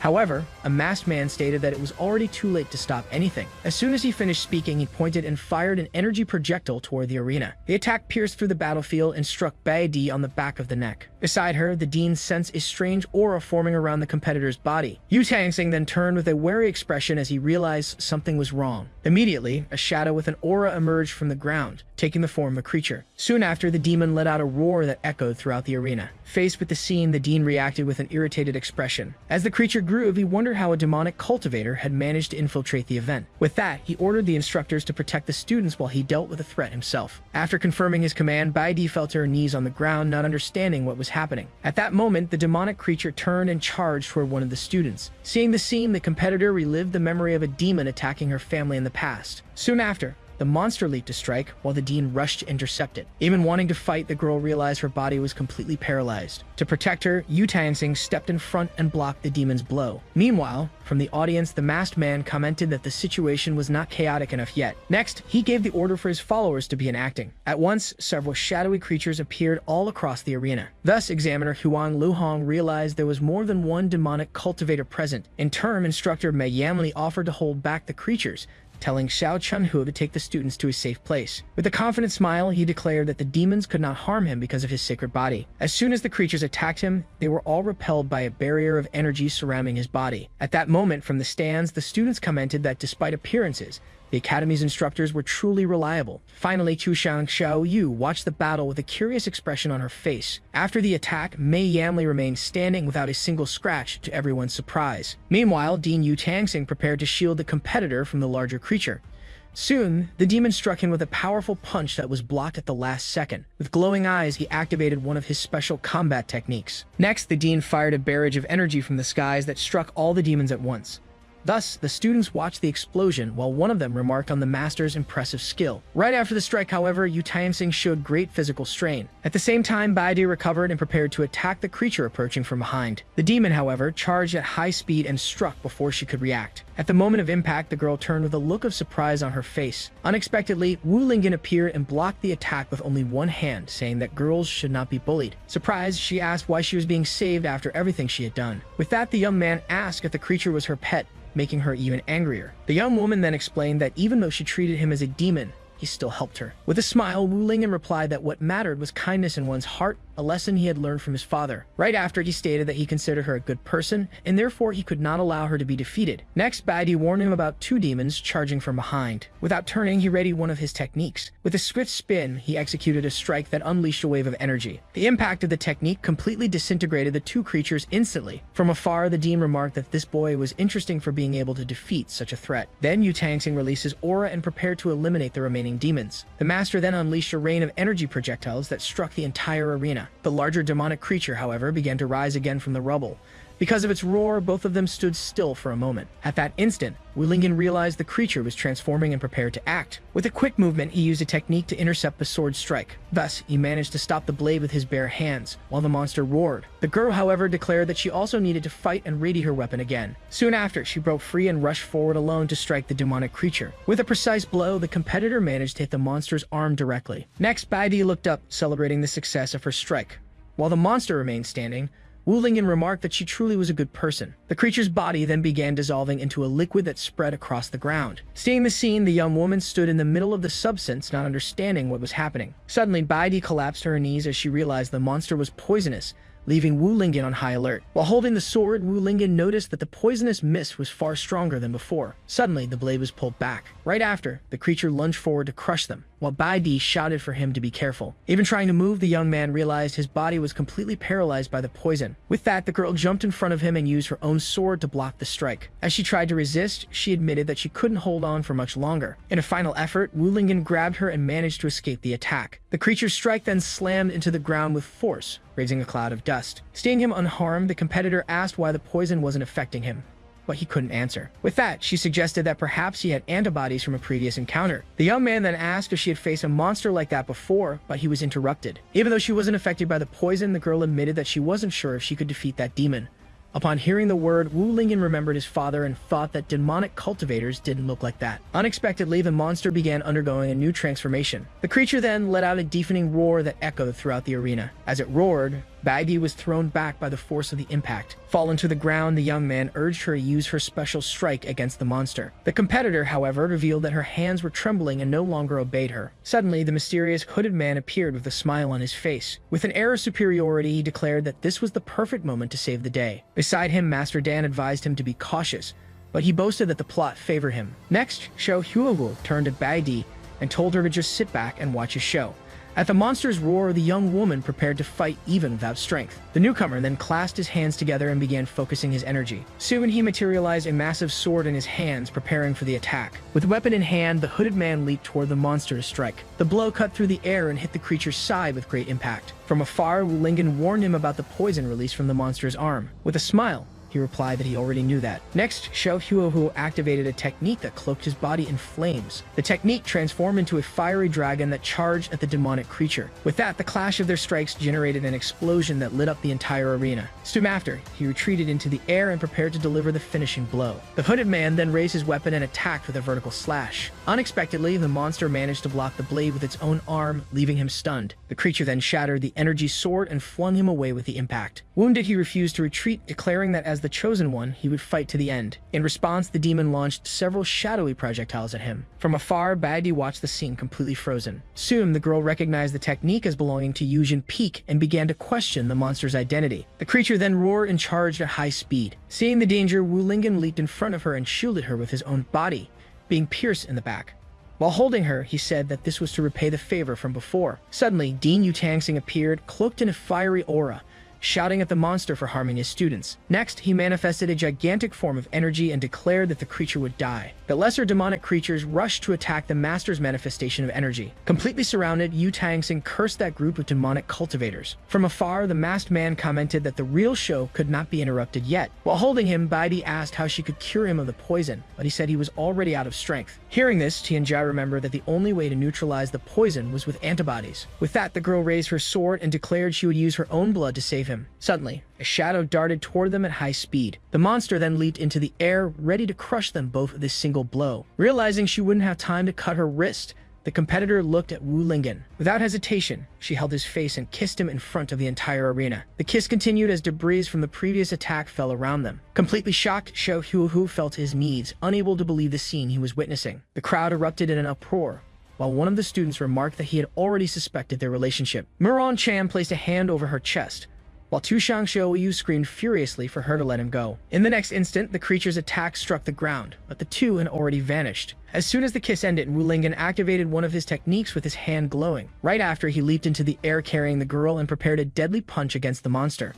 The strike hit the creature from below, generating a devastating impact. After the blow, a trickle of blood ran from the corner of his mouth. Finally, he adjusted her in his arms and declared that his strength had been restored. While holding her, Baidi looked at him with a flushed face, not knowing what to think. However, with a confident smile, the young man looked back at her, and she realized that he had an attractive appearance. Soon after, Wu Lingen asked why her face was red, and the young woman replied that it was because of his injuries. Thus, upon seeing the scene, Dean Yutangsing seemed relieved that nothing serious had happened. Then he turned toward the demons and unleashed a massive fire attack to make them pay. Meanwhile, the masked man observed the rain of energy projectiles approaching. But with this swift movement, he used an energy technique to shield himself from the strike. Back on the ground, Yutangsing pointed in his direction and identified him as the true culprit. Immediately after, the dean ordered that he die on the spot.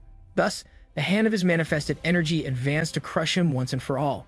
Because of this, the blow struck the ground and caused a massive explosion in the area. After the impact, Yutangsing's face showed surprise, for in the middle of the crater he found a substitution doll and realized the trick. Without understanding the situation, the dean wondered what the true objective of those demons was. Soon after, the scene shifted to the front of the Academy's library pavilion. At that moment, portals of dark energy began to open on the pavilion's walls. Inside, the masked man commented that the heroes were fools for thinking he would attack from the front. With that, he summoned several arachnid-like creatures from an energy sphere in his hand. Next, the invader declared that he only needed to find a certain item to complete his plan. Thus, the creatures scattered across the shelves until one of them found what it sought. Soon, one of the arachnids brought a book and placed it at his feet. Then the masked man picked up the item and mocked the Academy's lack of security. With the book in hand, he lifted his gaze forward with a victorious expression. Suddenly, a voice declared that the library was a restricted area with a heavy fine for trespassers. Seeing the caretaker, the invader mocked his decline in power, but he replied that it was none of his concern. Thus, the guardian demanded that he restore the place and pay the fine immediately. With a defiant smile, the masked man asked what would happen if he refused.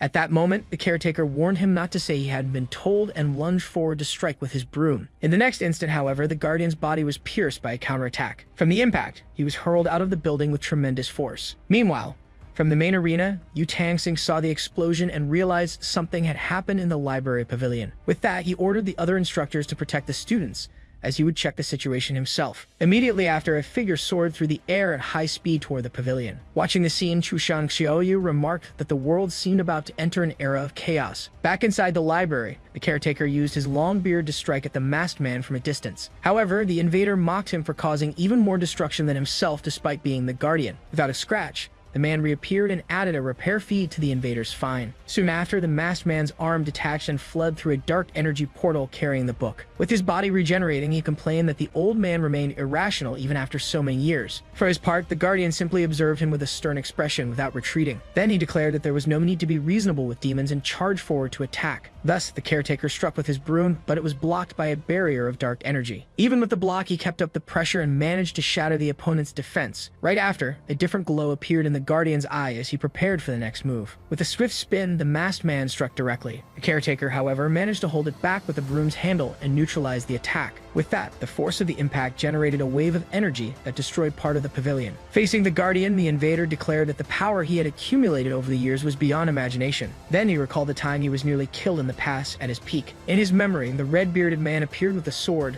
facing him after his defeat. The masked man revealed that although he had lost the fight, he managed to steal half of the secret manual. At that moment, the image of the old guardian appeared holding the book with his sword in hand. Back in the present, he boasted that he had finally recovered the manual and questioned the opponent's silence. However, the guardian remained silent, his face covered in shadow. Unexpectedly, he simply added another fine for destroying the Academy's facilities. Irritated, the invader transformed his arm into a claw and leaped to settle accounts once and for all. The strike did not hit because the guardian managed to dodge just in time. However, the arm was already coming toward him, leaving him startled. With that, he declared he would have to use his weapon once more and drew a blade from within the broom. Immediately, the guardian counterattacked with a slash from his sword. The clash between the two combatants generated an explosion of energy that spread across the entire library. Without understanding, the masked man watched his arm of dark energy begin to dissolve. Before him, the caretaker raised his flaming sword and declared that his remaining blade of fire had been unsheathed. Surprised, the masked man recognized the weapon as he was surrounded by the guardian's aura. Right after, he remembered how that very same sword had been destroyed in the past and mocked him for keeping a broken weapon. In response, the red-bearded man asked if he wanted to find out whether the blade was truly useless. Immediately, the caretaker challenged him to test it and dashed forward at high speed to strike. The first slash grazed the invader's face, which he barely managed to dodge in time. Right after, the sword came down and struck him with a devastating vertical blow. The masked man's body was then split in half in an instant. After watching him fall to the ground, the guardian declared that it should finally be over. Unexpectedly, a strange mass began to emerge from the wound in his body. At that moment, the caretaker observed the scene with a look of surprise on his face. Suddenly, the invader's body began to rise again, shrouded in a dark aura. The mask then transformed into a new creature with a monstrous appearance. With his body half regenerated, he remarked that the old guardian was no easy opponent.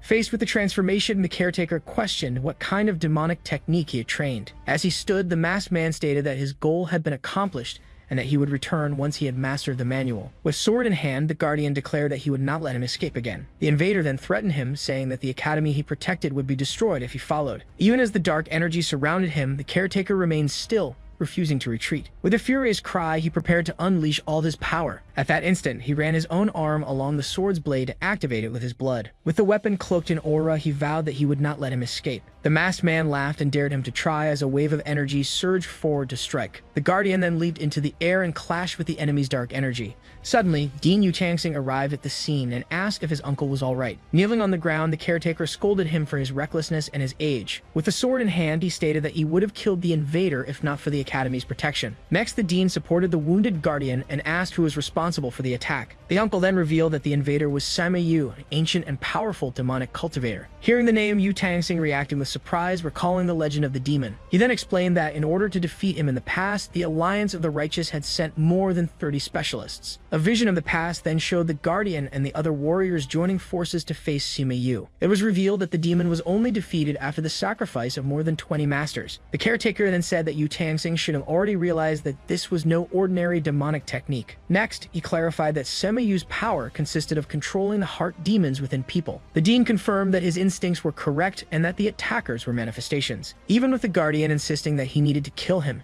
his nephew advised him not to waste energy. He then instructed his nephew to notify the Alliance of the Righteous about the imminent war that Sima Yu would soon unleash. With his hand wounded, the guardian gripped the sword's hilt firmly. He then declared that he no longer had the strength to protect the academy as his blade dissolved into light. When asked about the arena, the dean reassured him, stating that he had already contained all the other demons. Suddenly, Yu-Tangsing sensed something wrong and looked to the sky. The caretaker then saw a final heart demon escaping and shouted for it to return for a reckoning. Meanwhile, in the arena, the students commented on how fortunate they were to have instructors to protect them. Before the remains of a creature, a crowd shouted insults, while Wu Lingyan observed the hatred toward demonic cultivators. Beside him, Baidi called his name with a flushed face. With that, the girl thanked him for saving her. Right after, she declared that even admitting his help, she would still investigate him to uncover his true identity. The young man looked at her with a surprised expression. Suddenly, a bright light formed behind the competitor. As the last heart demon charged, he pushed her out of danger. With a swift turn, Wu Lingyan took the impact of the attack in her place. While holding her, she asked why he had risked himself again, even when he didn't need to. He then looked down with a serious expression on his face. After they sat down, he stated that he seemed fine despite the tear in his clothes. Baidi then gave him a light punch on the chest and scolded him for worrying her on purpose. At that moment, Tushang Xiaoyu and Murong Chan approached, with the latter offering food for her to recover. Suddenly, Dean Yu Tangsing appeared in front of them at high speed. The leader then grabbed him to inspect his body, but Tushang Xiaoyu questioned his intentions. With a sharp gaze, Yu Tangsing analyzed Wu Lingyan's body closely. The Dean confirmed his suspicions and revealed that something had been planted inside him. Soon after, the image revealed that a seed of the heart demon was lodged in his chest. Although furious, the Dean promised he would not forgive whoever had implanted the seed into his student's body. Not understanding the seriousness of the situation, Wu Lingyan only asked to be released. At that moment, Yu Tangsing observed him closely, finding that reaction quite strange. Soon after, Tushang Xiaoyu shoved the old man forcefully and ordered him to let go immediately. Next, she warned Wu Lingyan to keep his distance from that elder, who seemed offended in the background. The Dean then asked from afar if he felt any discomfort, but the boy denied it. Even so, Yu Tangsing found it strange that the seed, lethal to any cultivator, did not affect him. Suddenly, the director shouted for them to wait a moment, leaving the two confused. With a smile, he approached again and celebrated the fact that Wu Lingyan was a commoner without a spiritual root. Thus, he explained that without spiritual energy, the heart demon could not grow, while Tushang Xiaoyu bit him. Right after, the man floated into the air and quickly ascended, to the couple's surprise. In the distance, Zhang Me and Qian Ji watched the scene. Floating in the sky, Yu Tangsing announced to everyone that despite the setbacks, the exam was officially over. Next, he continued his speech and declared that all students would be evaluated based on their performance that day. With that, the dean released an intense energy and announced that they would receive their respective rankings in dormitories. Soon after, a beam of light struck Wu Lingyan's shoulder, making him and Tushang Xiaoyu look back. The director then informed them that all the information had been entered into the admission passes each of them received. Upon checking his, he read that he was assigned to Class D, Male Dormitory Number 8, Bed 1. From above, Yu Tangsing ordered all students to return to their dormitories and prepare for the next day's classes. With that, Tushang Xiaoyu celebrated cheerfully and called for him to hurry to the dormitory. On the way, he asked if she had also received a room, but the answer was that she was not a student. With a smile, the young woman leaned closer and said she had other plans. Next, she declared that, as his guardian, it was natural for her to sleep with him. The young man reminded her that he might have a roommate, but she simply suggested expelling him, while Baidi overheard the conversation. She then looked silently at her own admission pass. Soon, the scene shifted to the dormitory area of Xuanchen Academy, where the couple was heading.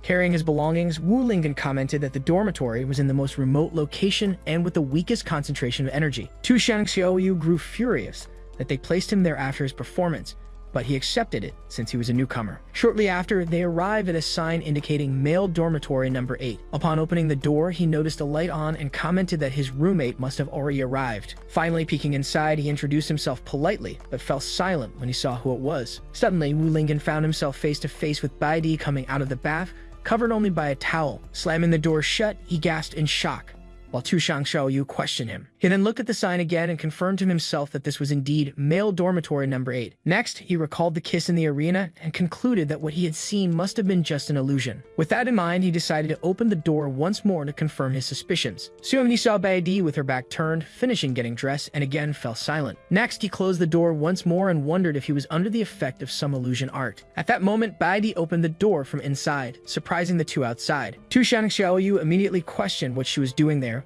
but the girl replied that she also lived in that room. To prove it, Baidi showed her pass, which assigned her to Bed 2 of Male Dormitory 8. Not believing it, Tushang Xiaoyu accused her of being a man in disguise, but the young woman furiously denied it.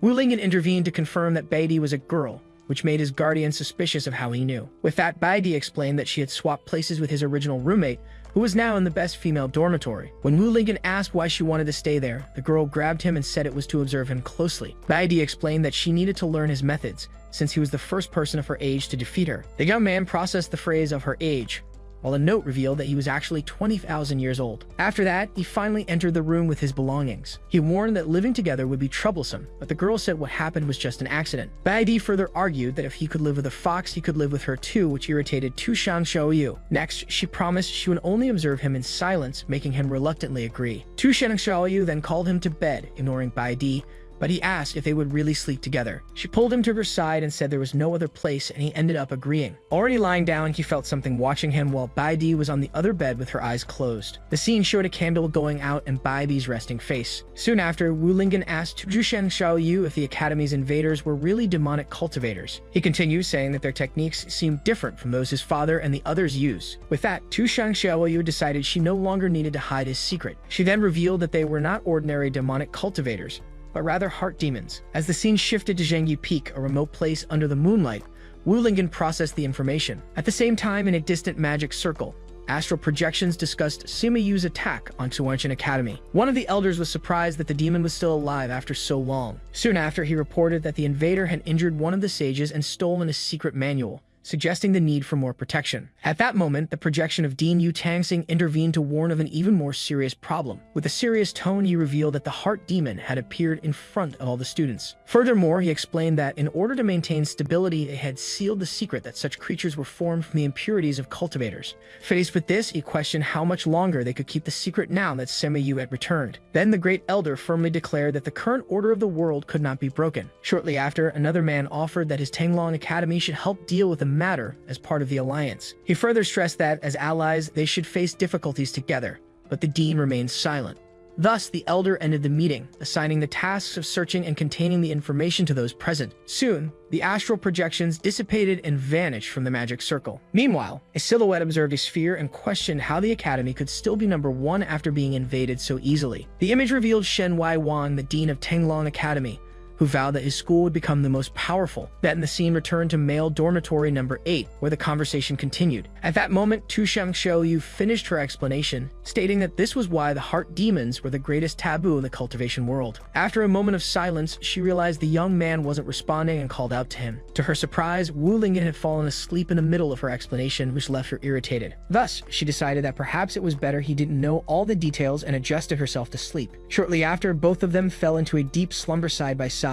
In the middle of the night, Baidi suddenly sat up in her bed. At that moment, her eyes glowed with a red light in the darkness. The next morning, the scene showed the dormitory facade already under daylight. Then Wu Lingyan slowly opened his eyes and realized that morning had already come. Beside him, he and Baidi stretched at the same time after a good night's rest. Suddenly, the young man froze and looked to the side, not understanding what was happening. Moments later, the young woman screamed and accused him. Inside the room, the fox awoke with a dark aura and accused the woman of slandering her master. In response, Baidi defended herself and claimed that it was the other who had climbed into the bed and pushed her to the floor. As the argument intensified, the students outside commented that the competition's winner really was a playboy. At that moment, a hand rose to interrupt the quarrel. Back in the room, the young man suggested that maybe Baidi had been sleepwalking and ended up in his bed. The girl desperately denied the accusation, while the fox watched her suspiciously. To calm the situation, he reminded them that it was the first day of class and they couldn't be late. While the girl was getting ready, his guardian asked if he would let her go unpunished, but Wu Lingyan only reinforced the importance of class. Suddenly, instructor Mei Yanli opened the door and asked what the gossiping students outside were doing there. At that moment, the two boys tried to cover it up and said they were just passing by, with no intention of spying.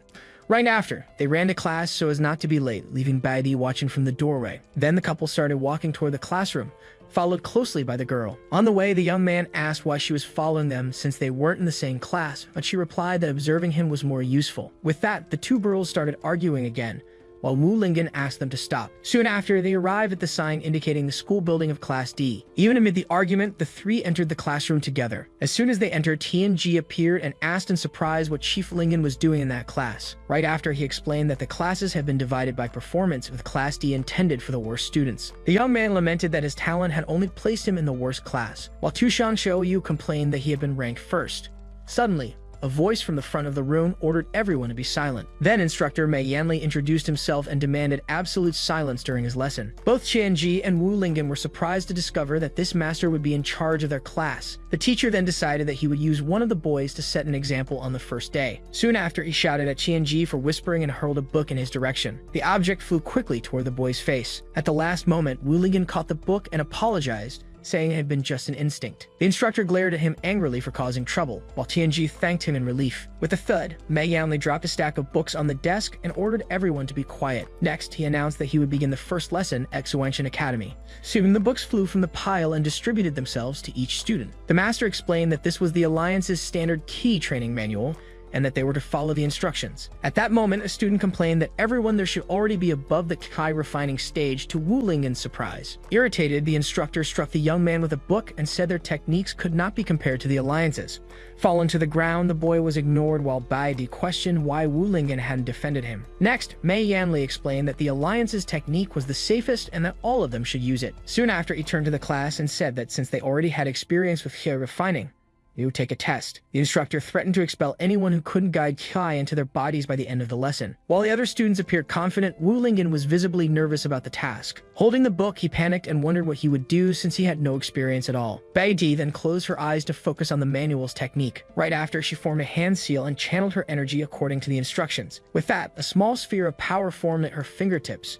Next, she fired the beam of energy toward the back of the classroom. The energy struck and destroyed one of the desks, to instructor Mei Yanli's surprise. At that moment, Tu Shang Xiaoyu commented that it was impressive for her to succeed on the first try, but still called her a show-off. The teacher approached and praised the student's good work. Soon after, he informed her that she would have to pay for the broken desk after class. Then Mei Yanli looked at Wu Lingen, doubting he could guide Qi without a spiritual root. Meanwhile, one student noticed the instructor's pants were slipping, but another suggested it was just one of his habits. Beside him, the fox asked him not to push himself too hard, but the young man replied that he needed to feel the energy. He then prepared to begin, while Bai Di watched closely and took notes. With great effort, he shouted that he had finally managed to feel energy forming inside him. Suddenly, a strange sound echoed beneath him in the classroom. The scene revealed that he had released gas, leaving Tu Shang Xiaoyu and Bai Di completely speechless. Collapsed on the floor, he complained that he still didn't feel any energy, making the girl question his training method. Next, he grabbed her shoulders and begged her to teach him how to sense spiritual energy. Even without fully understanding, Bai Di explained that he should imagine his body as a bottle and the energy as water flowing inside. With that, Wu Lingen closed his eyes and tried to visualize his body as a bottle filling with water. Shortly after, he commented that he seemed to finally be feeling something. Immediately after, he let out another burst of gas, making the young woman step back while suggesting he try a different method. While other classmates celebrated their success, the young man lamented his failure, and Bai Di wondered how he could be so strong without sensing energy. At that moment, the instructor called for attention and warned those who succeeded not to celebrate too soon. He then displayed a sphere of energy to the class, which wondered where it had come from. The teacher threw the spheres of energy to the students who had completed the initial task. One of the students grabbed the energy sphere with both hands. Instantly, the object's weight crushed him to the ground, making him scream in pain. The instructor explained that the sphere was designed to become lighter the more energy was injected into it. The student then struggled to channel his energy into the sphere and lift it off the ground. With a smile, Mei Yanli added that the sphere only accepted energy from the Alliance's technique, otherwise it would become even heavier. Xinjia explained that the game with energy spheres was a popular sport in the cultivation world, something Wu Lingen compared to basketball. With that, the instructor launched several spheres and ordered everyone to use the absorbed energy to fill them completely. Soon, the spheres rolled toward the students, who prepared for the challenge. While Bai Di lifted hers with ease, Tianjai still struggled with the weight in his hands. For his part, Wu Lingen tried to lift one of the spheres, but was warned that brute strength alone would not be enough. Determined not to be expelled, the young man decided to use all of his spiritual energy, which he ended up confusing with physical strength. With his muscles tensed, he strained with all his might to lift the sphere off the ground. At that very moment, Dean Yu Tangsing was combing his hair in front of a mirror. Suddenly, he sensed something approaching in the sky and commented on how fast it was arriving. A massive flying ship appeared above the academy, while Shenwei Wang announced his arrival. From his ship's deck, the visitor observed a beam of light rising into the sky. The light then materialized in front of the vessel, revealing Yu Tangsing with his aura of power. In a sarcastic tone, the local dean greeted the newcomer, saying he hadn't had time to prepare a welcoming ceremony. The leader of Tenglong replied that he rushed over to help as soon as he heard the academy was facing trouble. With suspicion, Yu Tangsing remarked on the large entourage, but was told that he also wished to learn from the best academy. Then the host stated with a smile that this was the true purpose of the visit. Suddenly, an energy sphere flew out from the classroom and shot up toward the ship, startling both deans. Moments later, the impact struck the underside of the vessel with great force. On deck, Shin ordered the defenses to be prepared, wondering if demonic cultivators were responsible. Meanwhile, the classroom roof collapsed, causing panic among those inside. As the ceiling split apart, Wulingen raised his hands to shield himself from the falling debris. Soon after, the instructor furiously scolded him for using too much force and destroying the classroom. Amid the dust, Yu Tangsing deduced that the boy was causing trouble again. At that moment, he turned toward the silhouette in the smoke and asked if Shen was alright. As the visitor emerged from the cloud, the sphere struck his face, throwing his men into panic. The dean of Shuangshan explained that it was just the explosion of one of their spheres covering for the boy. Holding the object that had hit him, Shen commented on the power of the blast. Even injured, he suggested using the spheres for a competition, while Yu Tansing recommended that he tend to his wounds. It was then confirmed that there would be an exchange competition between the academies using the energy spheres. Soon after, Dean Yu Tansing began explaining the situation to the gathered students. He then announced that the 5 chosen to represent the academy would be Wulingen,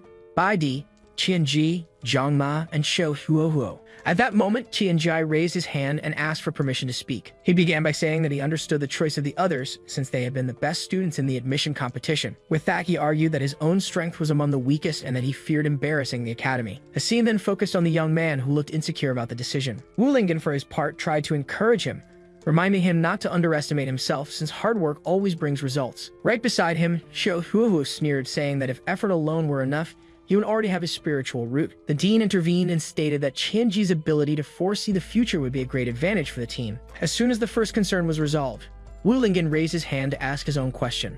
He then asked somewhat awkwardly how exactly the energy sphere game worked. At that moment, Baidi explained that it was a 5 versus 5 match, where the goal was to control the sphere and throw it through a gate in the air. She added that although physical contact was forbidden, energy clashes were allowed and essential for victory. Hearing the rules, the young man questioned whether his participation was really a good idea, but Yu Tangsing reminded him that the competition was only happening because of him. Right after, the dean informed them that the match would take place in 3 days and that they should use the time to train. With a serious tone, he continued by saying that the reputation of Shuangshan Academy was at stake. To motivate them, he promised to reward each one with a golden medallion upon victory. Then Zhang Mei explained that the medallion was the greatest honor of the academy and guaranteed double cultivation resources. With that, Wulingen became excited at the possibility of finally succeeding in his training. Soon he prepared to start training immediately, but the others did not show the same enthusiasm.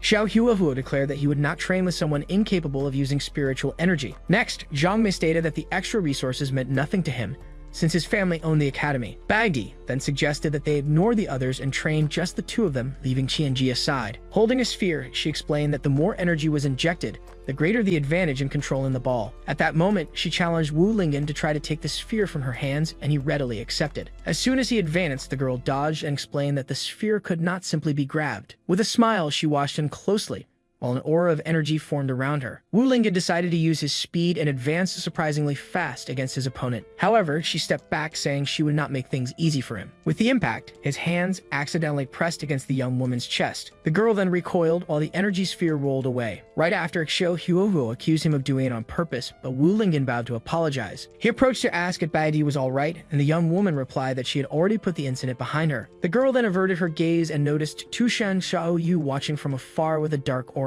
With that, Tushan Xiaoyu ordered her to stay away from him, while Muron Chan offered food to ease the tense atmosphere. Back in the courtyard, Bai Di composed herself and said they should continue training. At that moment, she formed a hand seal and invoked one of her special techniques. With a circle of swords hovering in the sky, she instructed Wulingen to use it as a target to practice his throws. Holding the sphere, the young man realized it wasn't so heavy and that he only needed to practice his aim. He then hurled the sphere with force toward the target and received praise for his accuracy. The energy sphere, however, ricocheted off one of the swords and flew in another direction. At that moment, instructor Meg Yanli appeared furiously and threatened to cut his resources for destroying the academy's facilities. Bagdi then asked if he had heard a strange scream, but Wulingen quickly changed the subject. Far away, Dean Shenwei Wang observed the scene and commented on the boldness of Shuangshan Academy. Still holding the sphere, he complained that he had been provoked twice in the same day. One of his disciples, Liang Zifeng, tried to tend to his injuries, but Shen refused, saying that a simple sphere could not hurt him. He then instructed the student to focus on preparing for the competition scheduled in 3 days. With a determined look, he declared that the future of both academies would be at stake in that match. At that moment, Liang Zifeng solemnly swore that he would lead Tanglong Academy to victory against Shuangshan Academy. The dean praised him as his best disciple, while the young man silently promised not to disappoint him. Determined to win at all costs, Liang Zifeng stared at purple crystal in his hand before the scene shifted. 3 days later, in the courtyard of Shuangshan Academy, Yu Tangsing stood on the stage for the opening ceremony ceremony of the event. He then asked all the students to give Dean Shen a warm round of applause. With that, the visitor stepped onto the stage with his face bandaged while the crowd applauded. Among the students, Wu Lingyan and the others commented on the rival dean's strange appearance. Shen then approached the microphone to deliver his speech about the competition. He began with a long and formal talk about the importance of the event, which quickly bored the audience. The speech dragged on monotonously, causing several students in the crowd to start dozing off. Annoyed by the lack of attention, Dean Shen decided he would teach the freshmen of that academy a lesson. On stage, he commented on the simplicity of the training field, but Yu Tangxing countered that he preferred to invest resources directly into the students. In response, Shen offered to build a real arena and pulled out a golden talisman. Immediately after, he struck the ground forcefully and activated a powerful earth technique. A strong tremor shook the area, leading the students to wonder if the academy was being destroyed. Then everyone screamed as they saw a massive structure rising from underground. The young Wu Lingyan and Baide stared at the scene, unable to react to what they were witnessing. Finally, a gigantic stone arena rose from the ground, completely enclosing the academy courtyard. Thus, Baide was impressed by the dean's power, while Wu Lingyan watched in awe at the cultivator's abilities. From above, the two leaders announced that the competitors should prepare, while the other students headed to the stands. The scene then revealed the stone arena, marked with lines similar to a basketball court. Dean Yu Tangxing turned to his disciples and declared that they needed to win no matter what. Soon after, he introduced the home team, while the young man without a spiritual root looked determined to earn cultivation resources. With a confident smile, Xiao Huahu promised himself that he would shine in that competition. Next, he whispered to his teammate that he would surpass him,